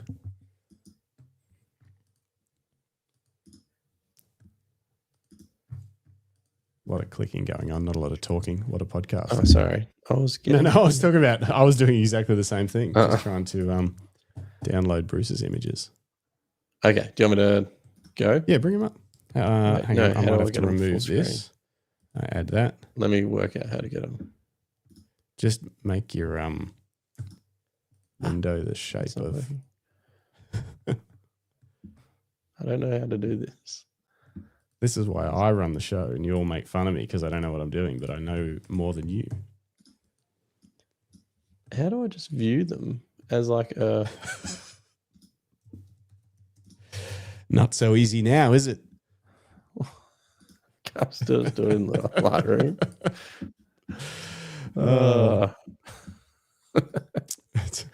Hang on, I'll see if I can do it in Lightroom. By the time you get that sorted, we'll bring up everyone else's shots anyway. Okay. We'll see. I'll see if I can Stop screen. Add new screen. Share screen. We're going to get this. It's going to work. Window. Entire screen. Here we go. Hang on. Oh, and you're stuck all the way over there. What's happening? We need Greg. All right. I go. You're in. I mean, Why does your Lightroom work and mine doesn't? That's so weird. and yours has got the black things down the side. Yeah. Bizarre. Here we go. All right. Had a wedding on Saturday. It was out. They did a first look. They got ready at like a little church. They did a first look out. This is like in the, I don't know, yard next to this country church. Hmm. The daughter wanted to come along, which was fun. Why do I like this photo, Justin? Because the daughter's peeking through between them. Yeah, there you go. That's nice. Yeah. A crop in of that would be awesome as well. Yeah, Obviously. I was going to square crop it, but I thought maybe. Oh no, I mean, but not crop. Sorry, like you know, whip out a zoom lens and like just be focused in on her head. That would be pretty cool. But obviously, those moments happen and then they're gone, and that's that. Yeah. But yeah, like if you had something like that, that'd be pretty cool. Yeah, and then just some little moments. What were you shooting these on? 50? 50 and 28 would have been, but most of it would have been on the 50. Yeah. I'm just banging through these because these are all, I guess, pretty stock standard kind of stuff. And so you were happy to just send them a sneak peek with the stock standard photos because that's all anyone really wants quickly after the wedding. And we did, and these are from a first look, so a bit earlier in the day. I didn't set this up for the lighting. Oh, look at all the fence poles, Jim. What's happening there? No, not that. It's the light. Oh. It's sort of side lit. It is side lit. I set this spot You up. didn't even want to zoom in. You just went straight past the fence poles. The videographer set up a group photo after this as well, and they were in completely dappled light. And I was like, how is this okay for you? What is it with videographers and dappled light? Is it because they can move, so they're happy, they don't care because you only see it for a few minutes and then for a few seconds and it's moving, so it doesn't really matter. Whereas for us, photos, this is forever. This guy's head is burnt from the sun. Anyway, yeah. Look at those fence posts. It's like he planned it. The fence, coming out of the bridesmaids' heads. There was two of them. It's pretty hard to get two. Oh, and the sides, Anyway. Did my 2-camera trick, holding 2 cameras to get a wide shot and a tight shot of the first kiss. Prove it. Show us the metadata that shows that they were taken at the same time. Okay. So 4:52:15 p.m. 4:52:15 p.m. Oh, I can't read it from here, but I'll have to take your word for it. How do I can't zoom in on that, can I? I don't think so, no. But it's at the same time. Oh, look, Greg's in the chat. Hey, gang. Sorry I missed you all tonight. Jim looks tired. Gee. I think my eyes just get squinty when I'm looking at the screen. I squint because my light's here. I don't know. Yeah. Here we go. Rick Nelson wants a behind-the-scenes shot needed for that trick. Yeah, I should have the try and 2 cameras. That. Yeah, maybe. I mean, doing maybe a do a video. behind-the-scenes... Huh? Maybe we can do a video of it. Yeah, I was going to say, but doing it at a wedding's a bit distracting. You know, like someone shooting you. We'll just do it. Like, we'll just show how it's done. Yeah, we'll do that. It doesn't always work. It didn't work the last wedding I did. The one before this one. It didn't work. Like the wide angle wasn't in focus. You missed one of them. Yeah, but like the main camera is always in focus. Yeah. So it's like one main camera that you know you're getting, and the other ones it usually works, but if it doesn't, no one knows. And there's nothing missed.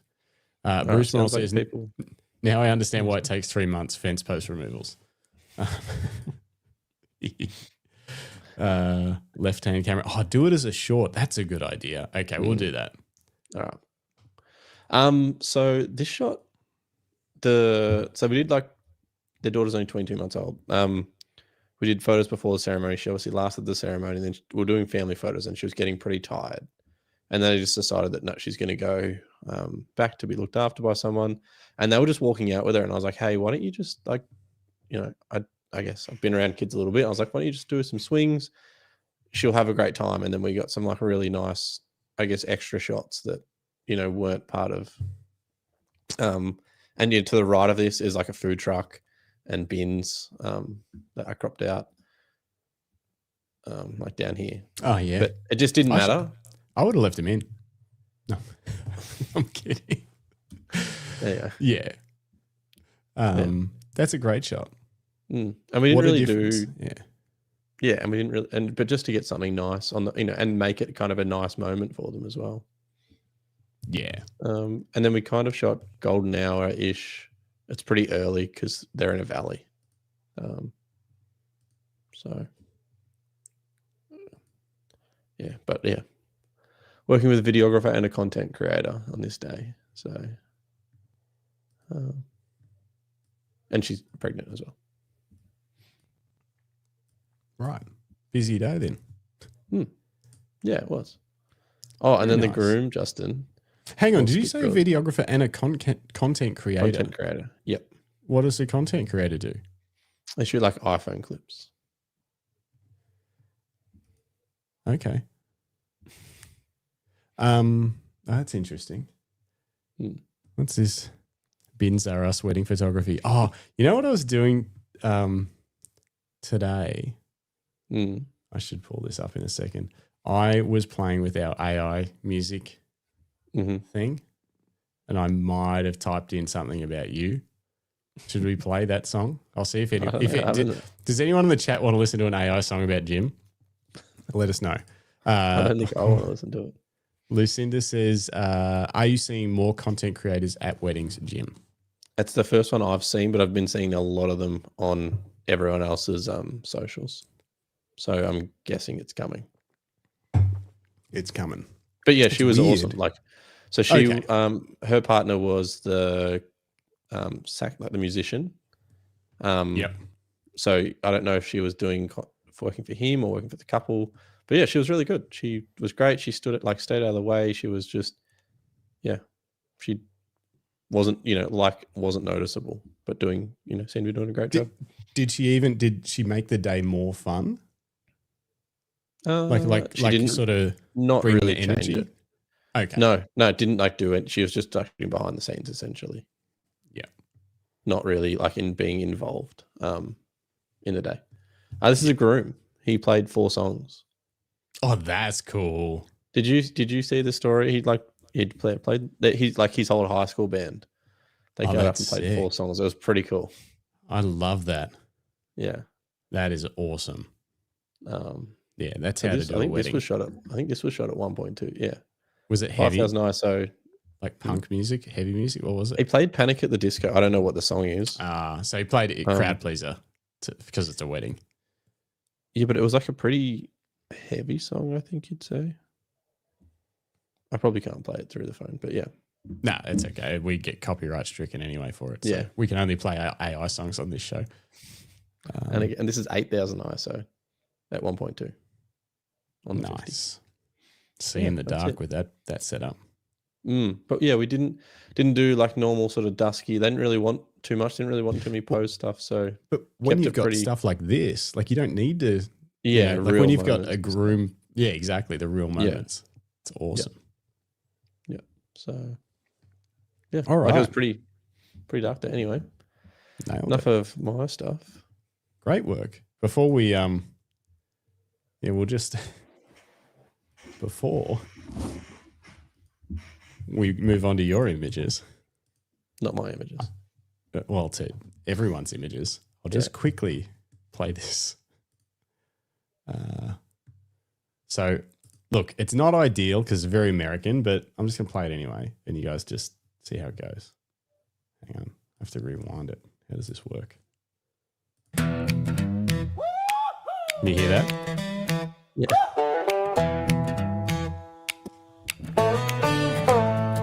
And Jim rolls up in his flannel pride, green trailer hitch gear inside, not a hammer, not a saw, no wrench inside, but he's fixing memories and he frames them right. No more blades, no chainsaw roars, just lenses clicking open doors. Jim's photography, snap it clean. Every shot's a masterpiece scene. He ain't mowing, ain't drilling, ain't painting the wall. He's freezing time, he captures it all. Tripod stands where a ladder might be. His flashlight's up, not a burnout tree. No toolbox clatter, no grease stained hands. Yes. But he'll build your memories across the land. No duct tape fixes, no drywall screws. Just focus and color the perfect hues. Jim's photography, snap it clean. Every shot's a masterpiece scene. He ain't mowing, ain't drilling, ain't painting the wall. He's freezing time, he captures it all. Jim's photography. Jim's photography. Shouldn't be this good. I told you. It shouldn't be that good. Oops. Now I've got more stuff playing in my ears. Okay, cool. That's so funny. I tried to get it to. The problem is with these AI things, like the first ones, that was the first one, and it's like it's got something, and then you like make it more Australian and don't don't put the word wrench in there or whatever, and then the next one was just no good, and I'm like, all right, it's like a one hit wonder, and then you can't tweak it. You just it's got to make magic. So it's not like the images where you can kind of like improve it on. It almost just gets Yeah. Rick Nelson says, Jim, you need to make one about Justin now. You know the problem that this is a paid service and Jim won't spend money on jokes. So I'm always going to win this competition. Maybe I'll get a real musician to do it. Well, that would be funny. A lot more expensive, but that would be funny. Yeah. I'm going to get Ryan to make one. Yeah. So apparently we're going to do a Eurovision boot scooting shuffle to be choreographed or something. Anyway, we should get to images so we can look at the do the actual photography stuff of this show. We were doing really well for time early on. We were. I don't know what happened. And then I had to ruin everything. All right. Let me just get rid of this and bring up who we're going to start with. Start with Rick Nelson.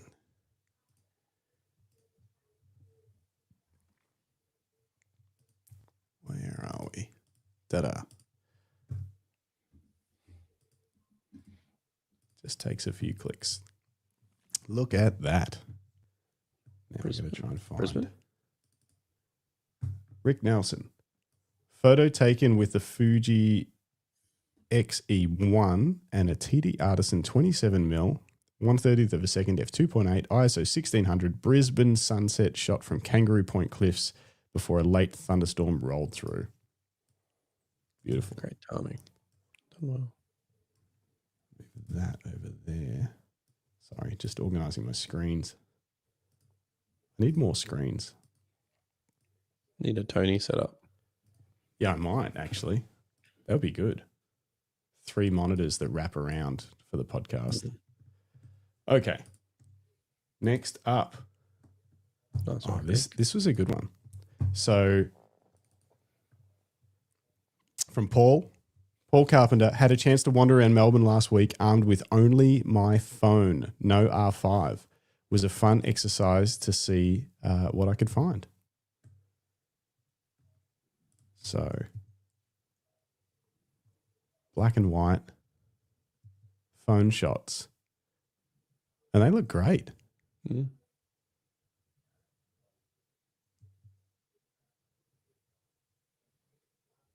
Yeah, these are really good. You said all iPhone shots and just you go. Yeah, go for it. And just edit in the iPhone app. So just straight in the regular Photos app, no fancy Leica photo app or anything like that. That's cool. What was the experience like, Paul? Would you ever? Oh, what were you going to say, Jim? I was going to say I find it really difficult shooting on my phone. I don't feel like I can control enough. Yeah. things to make it interesting for me. Yeah, I was try playing and with do the Leica app is actually good, but like it does make it feel more camera like. But you sort of have to pay to get the most out of it, and it's if it was a one-off payment, I'd probably do it, but it's one of those like a $10 $10 a month thing, and I'm like, I You don't need another it. subscription in my life. I'd probably pay $50 for it as a Yeah. one-off after being able to test it. But anyway, but no, these are great, and the Photos app obviously good enough to edit some nice black and white. So well done, good little challenge. So if you leave your camera home, it doesn't have to be a non-photography trip. Take the challenge. What's everyone saying? David Leparati says, "No, nice one, Rick from before." Lisa Leach, very nice. Paul says it was quite liberating, just different. And X100 6 would be fun too. Yeah, exactly. That's what. And apparently this is about the 27mm that Rick was using. Keeps the kit light. Focus is slower than Fuji lenses, but I usually shoot manual anyway. Wow, slower than a Fuji lens. That must be like slow. Take days. Stay forever. Bruce Royal says, "Nice, Rick." Okay. You better be careful. Justin Gregg's in the chat. Oh yeah, I forgot. Sorry, Greg. John Pickett. Here's a shot I took on Friday night, Halloween, at a photo shoot in Melbourne CBD. This was at Parliament House, R3, coping well with ISO 25,600. Yeah, that's getting up there. That is getting up there. But yeah, very cool. 25,600. The thing is that's hard too is I find like the R3 can handle that, and it could even have it. It would look less noisy. There's just not much light in that spot. You can tell. You know when like if the light's hitting the face, it looks less noisy. Work. Yeah, it'll work but even it's at those still in a height. shadow. Exactly. Just injured. Yeah. You can tell like you got the highlight on the hair and stuff, but the face is just getting the light sucked away from it from whatever's on this side. There's nothing really getting reflected. So, but yeah, very nice, scary color palette. That's it all kind of works. It's very cool. Okay, moving on. Bruce said the noise is part of the aesthetic. Well, yeah, is the noise part of the aesthetic? Question mark. It's a good question. Yeah, John says, yeah, I was in a corner there. Yeah, you can tell there's something that's like flagging off all the light, sort of a dark little hole, but it still works. Don't get me wrong. It's just saying like the R3, like 25, you shouldn't be scared of 25,600, and I'm sure you're not because you've used it. It can handle it. Cool and spooky in equal amounts. And the noise was part of the aesthetic and also did color grading. And Bruce says, cool. I like reading out the comments. It's good. So we'll just do the whole show. We should do a show one day where we can only read comments. Like we can't say our own words. Okay. We just read Maybe the we could chat be allocated hour. people. We'll have to make sure that, so we're characters. We have to do their voices. Like you can only read Bruce or something. I don't know. So and like just, as in, no, but we might have 10 people. Until Bruce types something out. No, but we might have like 10 people that, like say you get the first one, I get the second, Greg gets the third. That would get tough. Fifth, sixth, That would get real tough. We could, all right, let me bring up our next one.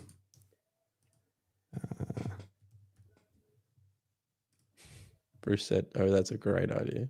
Sounds so dangerous." I think it is a great idea. All right.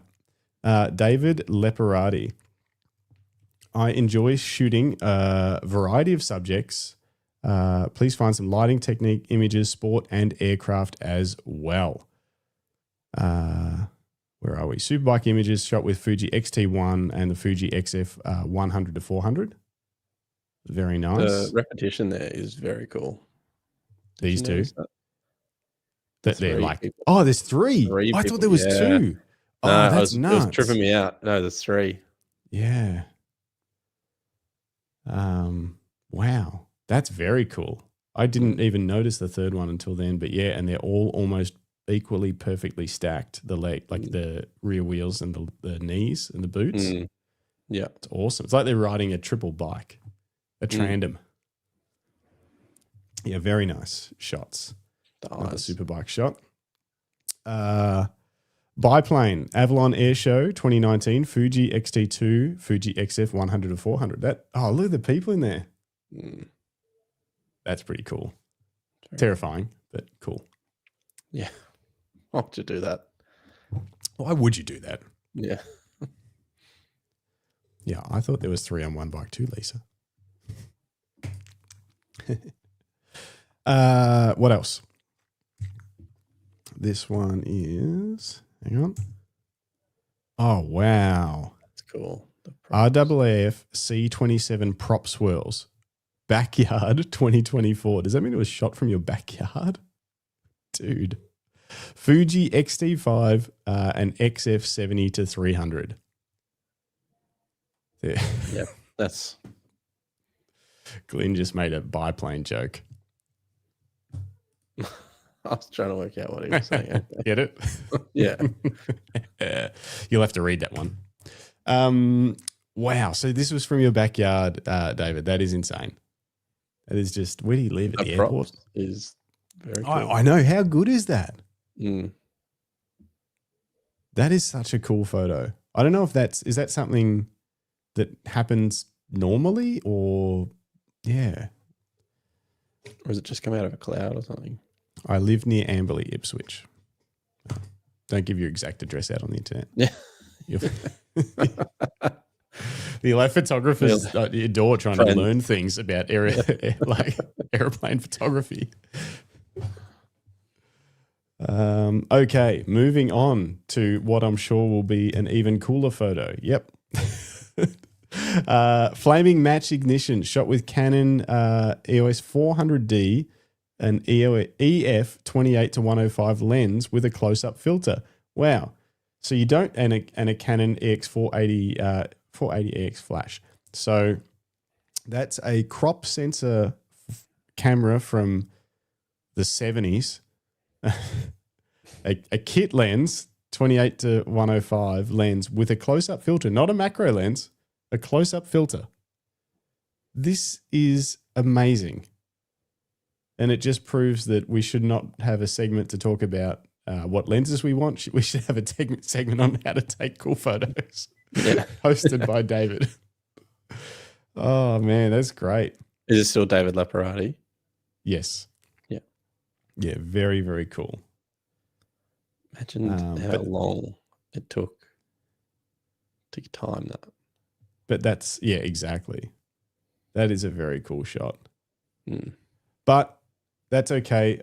I'm sure he won't have any other good shots in his series tonight, except for this one. You might be familiar with this, Jim. Yeah, it's a flash bulb.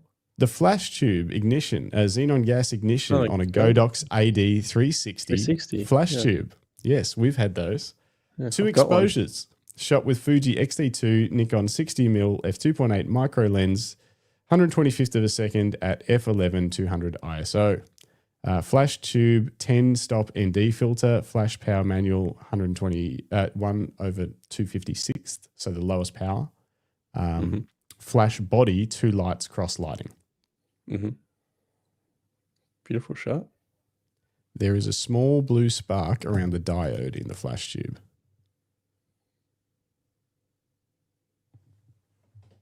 Oh, fuck, there is too. Hang on, I'm zooming in. Where are we? Look at that. Oh. That's nuts. That is very cool. That's some crazy detail. Yeah. Like, and I'm seeing that through a screen. Yeah, through the internet. Yeah, and that's crazy. It's awesome. Yeah, that's what I thought, Bruce, when I saw these photos. Like, okay, now you're just showing off. That detail is insane. It is insane. All right. It's okay. And last one from David.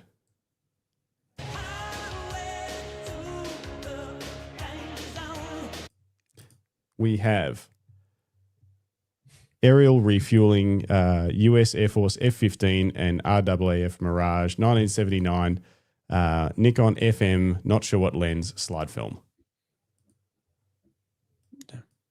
Amazing. Amazing.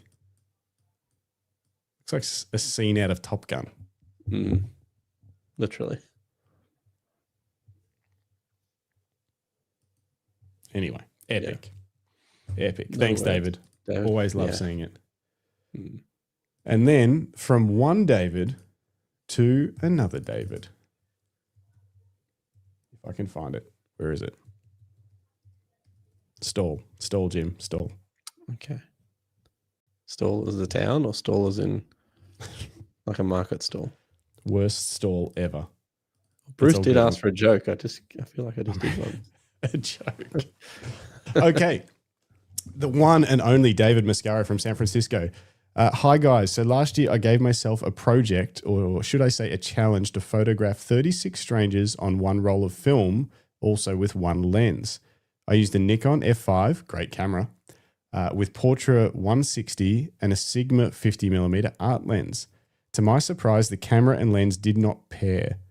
It literally dragged into focus, but I had started with it, so I just dealt with it. I ended up with 29 out of 36 portraits. I had a few misfires, and one person was so into it that I took 2 photos. These were all on the San Francisco streets.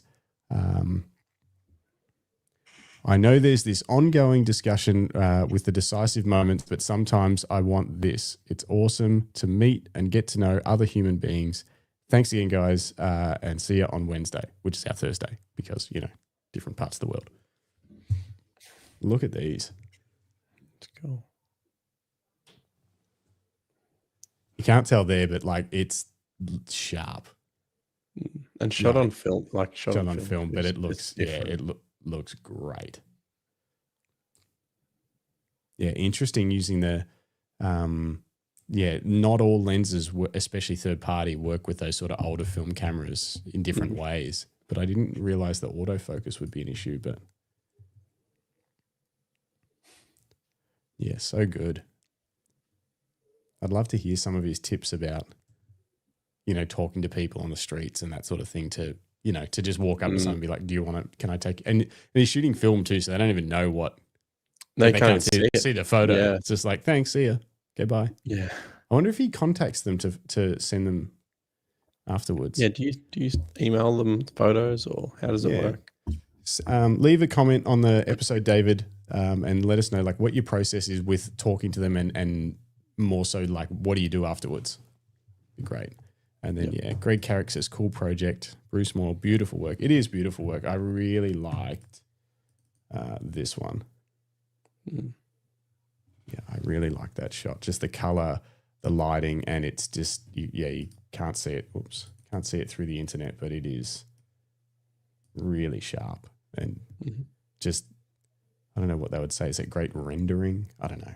Just the transition from in focus to out of focus just looks awesome. Okay. Awesome work, David. Both Davids, really bringing it this week. I think we need to balance the world out with some more amazing photographers, not We called only David. accept Davids from now on. Oh, we only accept, okay, we'll go that way. We'll go there. New Only. followers, Davids only. All right. And finally, Bruce. Bruce says about this one, GFX 100 muck around at BFOP in my workshop. A bit of fun. Sent it in this week because Greg isn't in. Your workshop would have been awesome. I'm sad that I wasn't able to get in there. I don't even know how you start to put a photo like that together.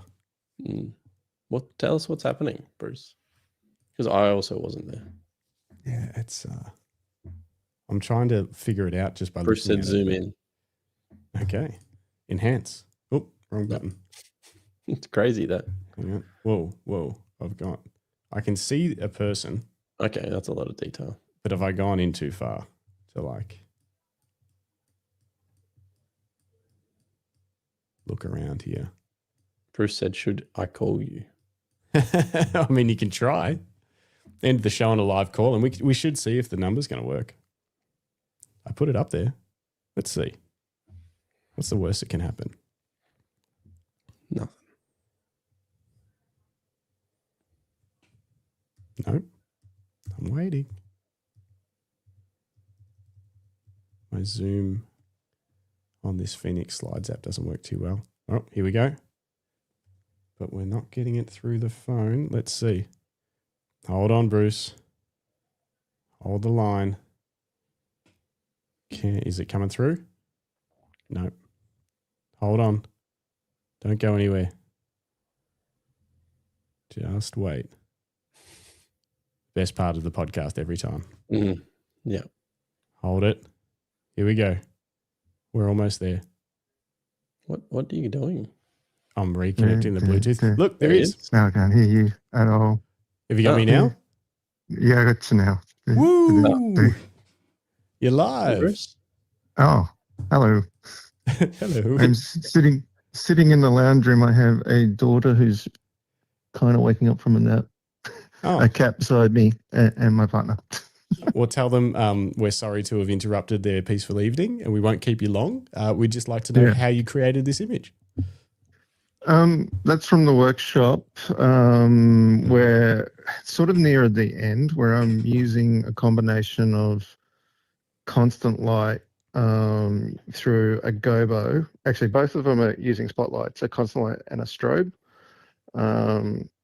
So the dotties are from the constant light and Amaran 300C, and the stripe across his face is a what do you call it? Is a Godox 600 AD Pro or whatever the terminology with the spotlight mat on it, and then cutting the actual into a stripe using the leaves in it.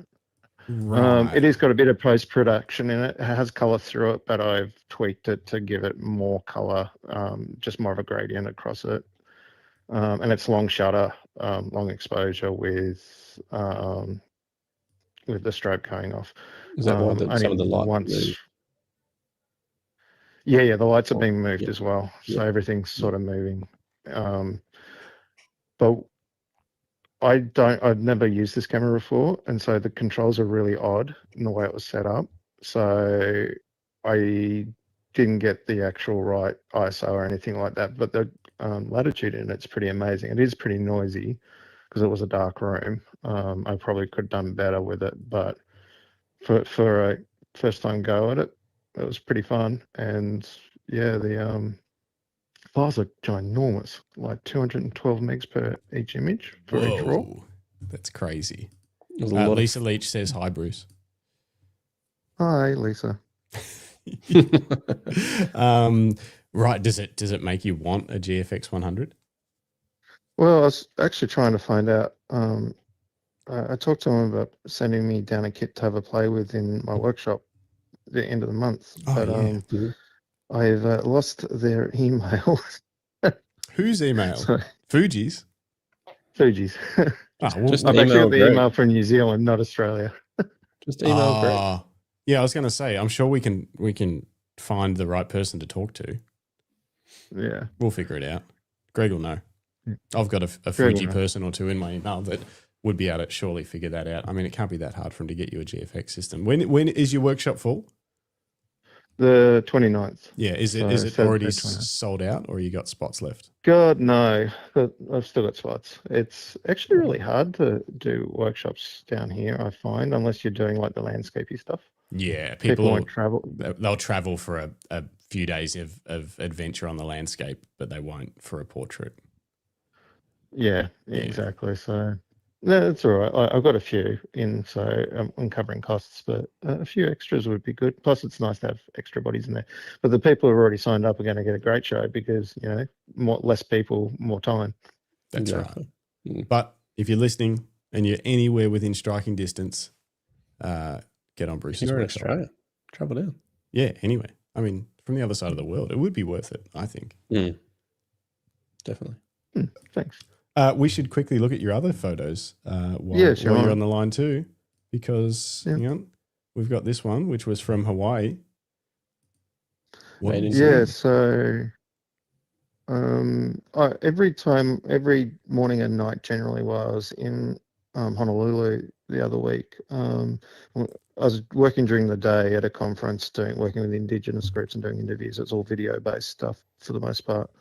But I'd get up in the morning, go for a swim, and then I'd go walk around and do street photography in the morning and in the evening, late in the evening. And this was one of the evenings, just seeing the people. And that there's a tourist area along part of it, and then parts of it fall into like just the people who live nearer to the tourist area, the back streets and that. So I crisscrossed Waikiki, the whole part of the city, I think about 5 or 6 times over the couple of days.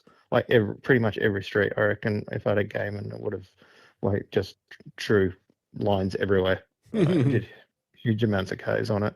But yeah, just finding these little moments of people doing things. And this one, I used to note about having this color or black and white, kind of like the texture, but they're all bracelets. Oh, right. Oh, that's For sale. cool. Yeah. This is just like a little shop in between a couple of hotels I walk past. Yeah. Cool. When you do walks like this, you're using your A7S3? No, usually my, because the S is only 12 megapixels, so I use my R3, which is 42 or 43. Ah, right. I forgot you had that one. I don't know why I thought you were mainly doing stills with the A7S3. That was silly. I do a lot of the pro stuff on the S3, Right. like any event work and stuff like that. It doesn't need high resolution and quick turnaround.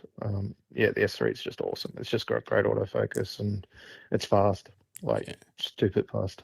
So A7R3, and what would your go-to lens be for just strolling around This Hawaii? This was the 50 f1.4. Yeah. And GM. did you basically use that every time, or did you switch it up?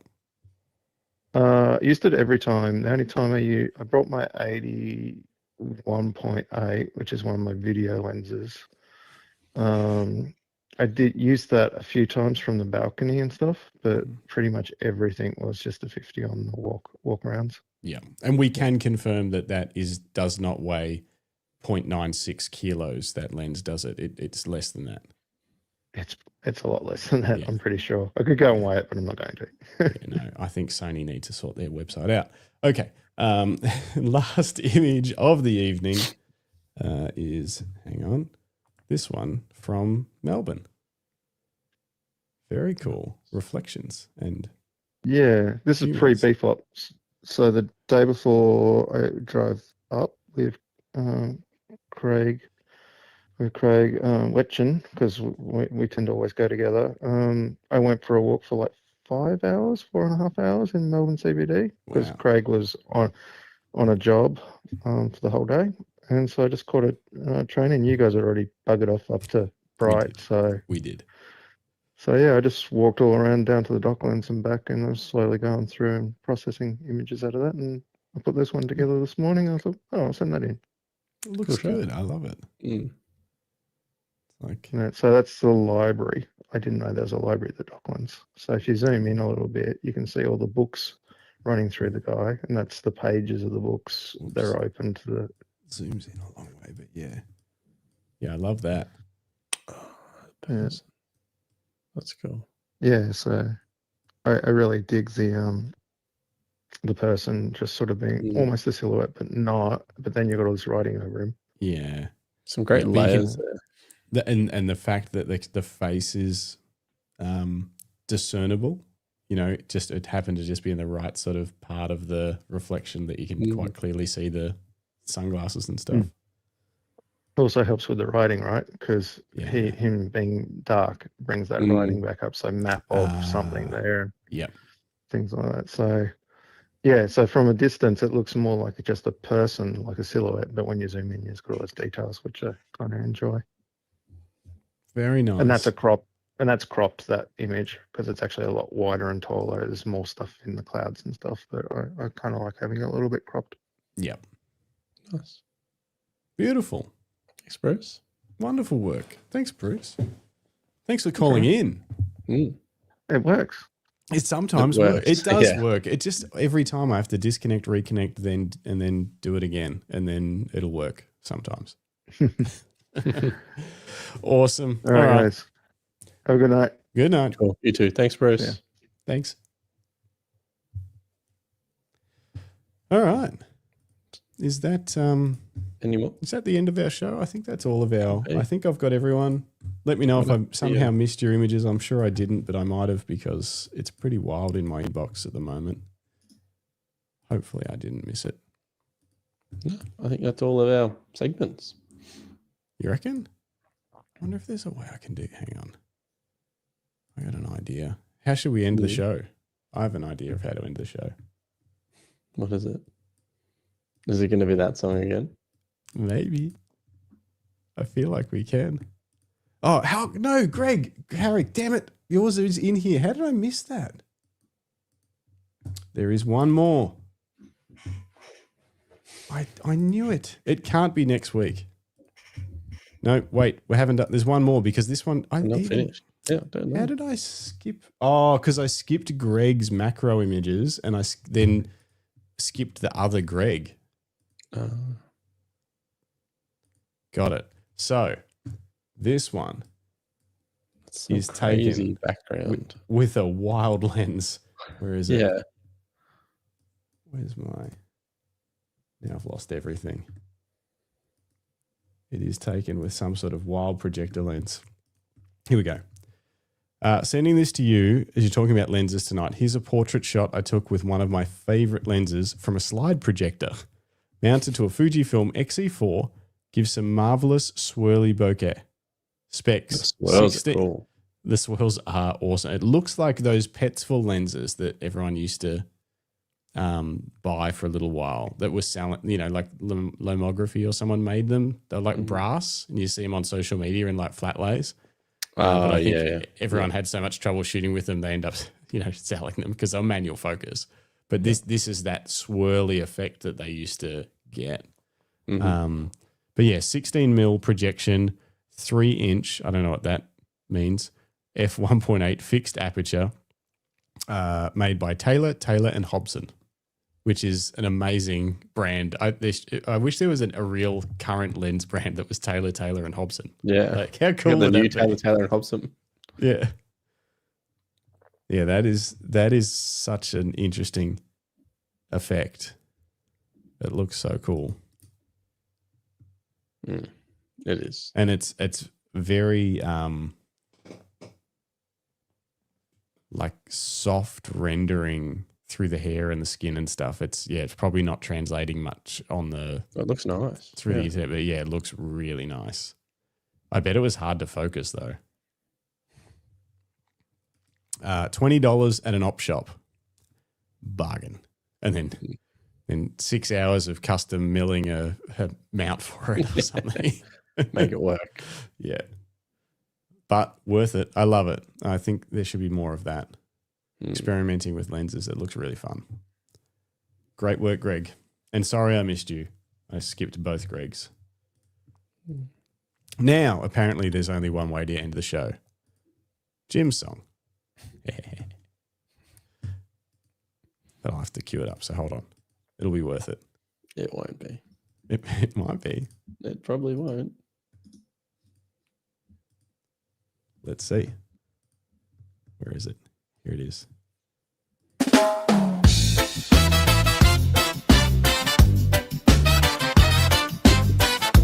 Wrong button. It skipped to the wrong track. We didn't notice that because we're too tired. No, I was like, what is happening? This isn't the right song.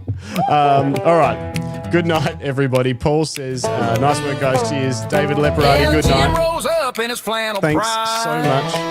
Oh, how good is this song? I'm going to turn it down a bit. Good night, Paul Henderson.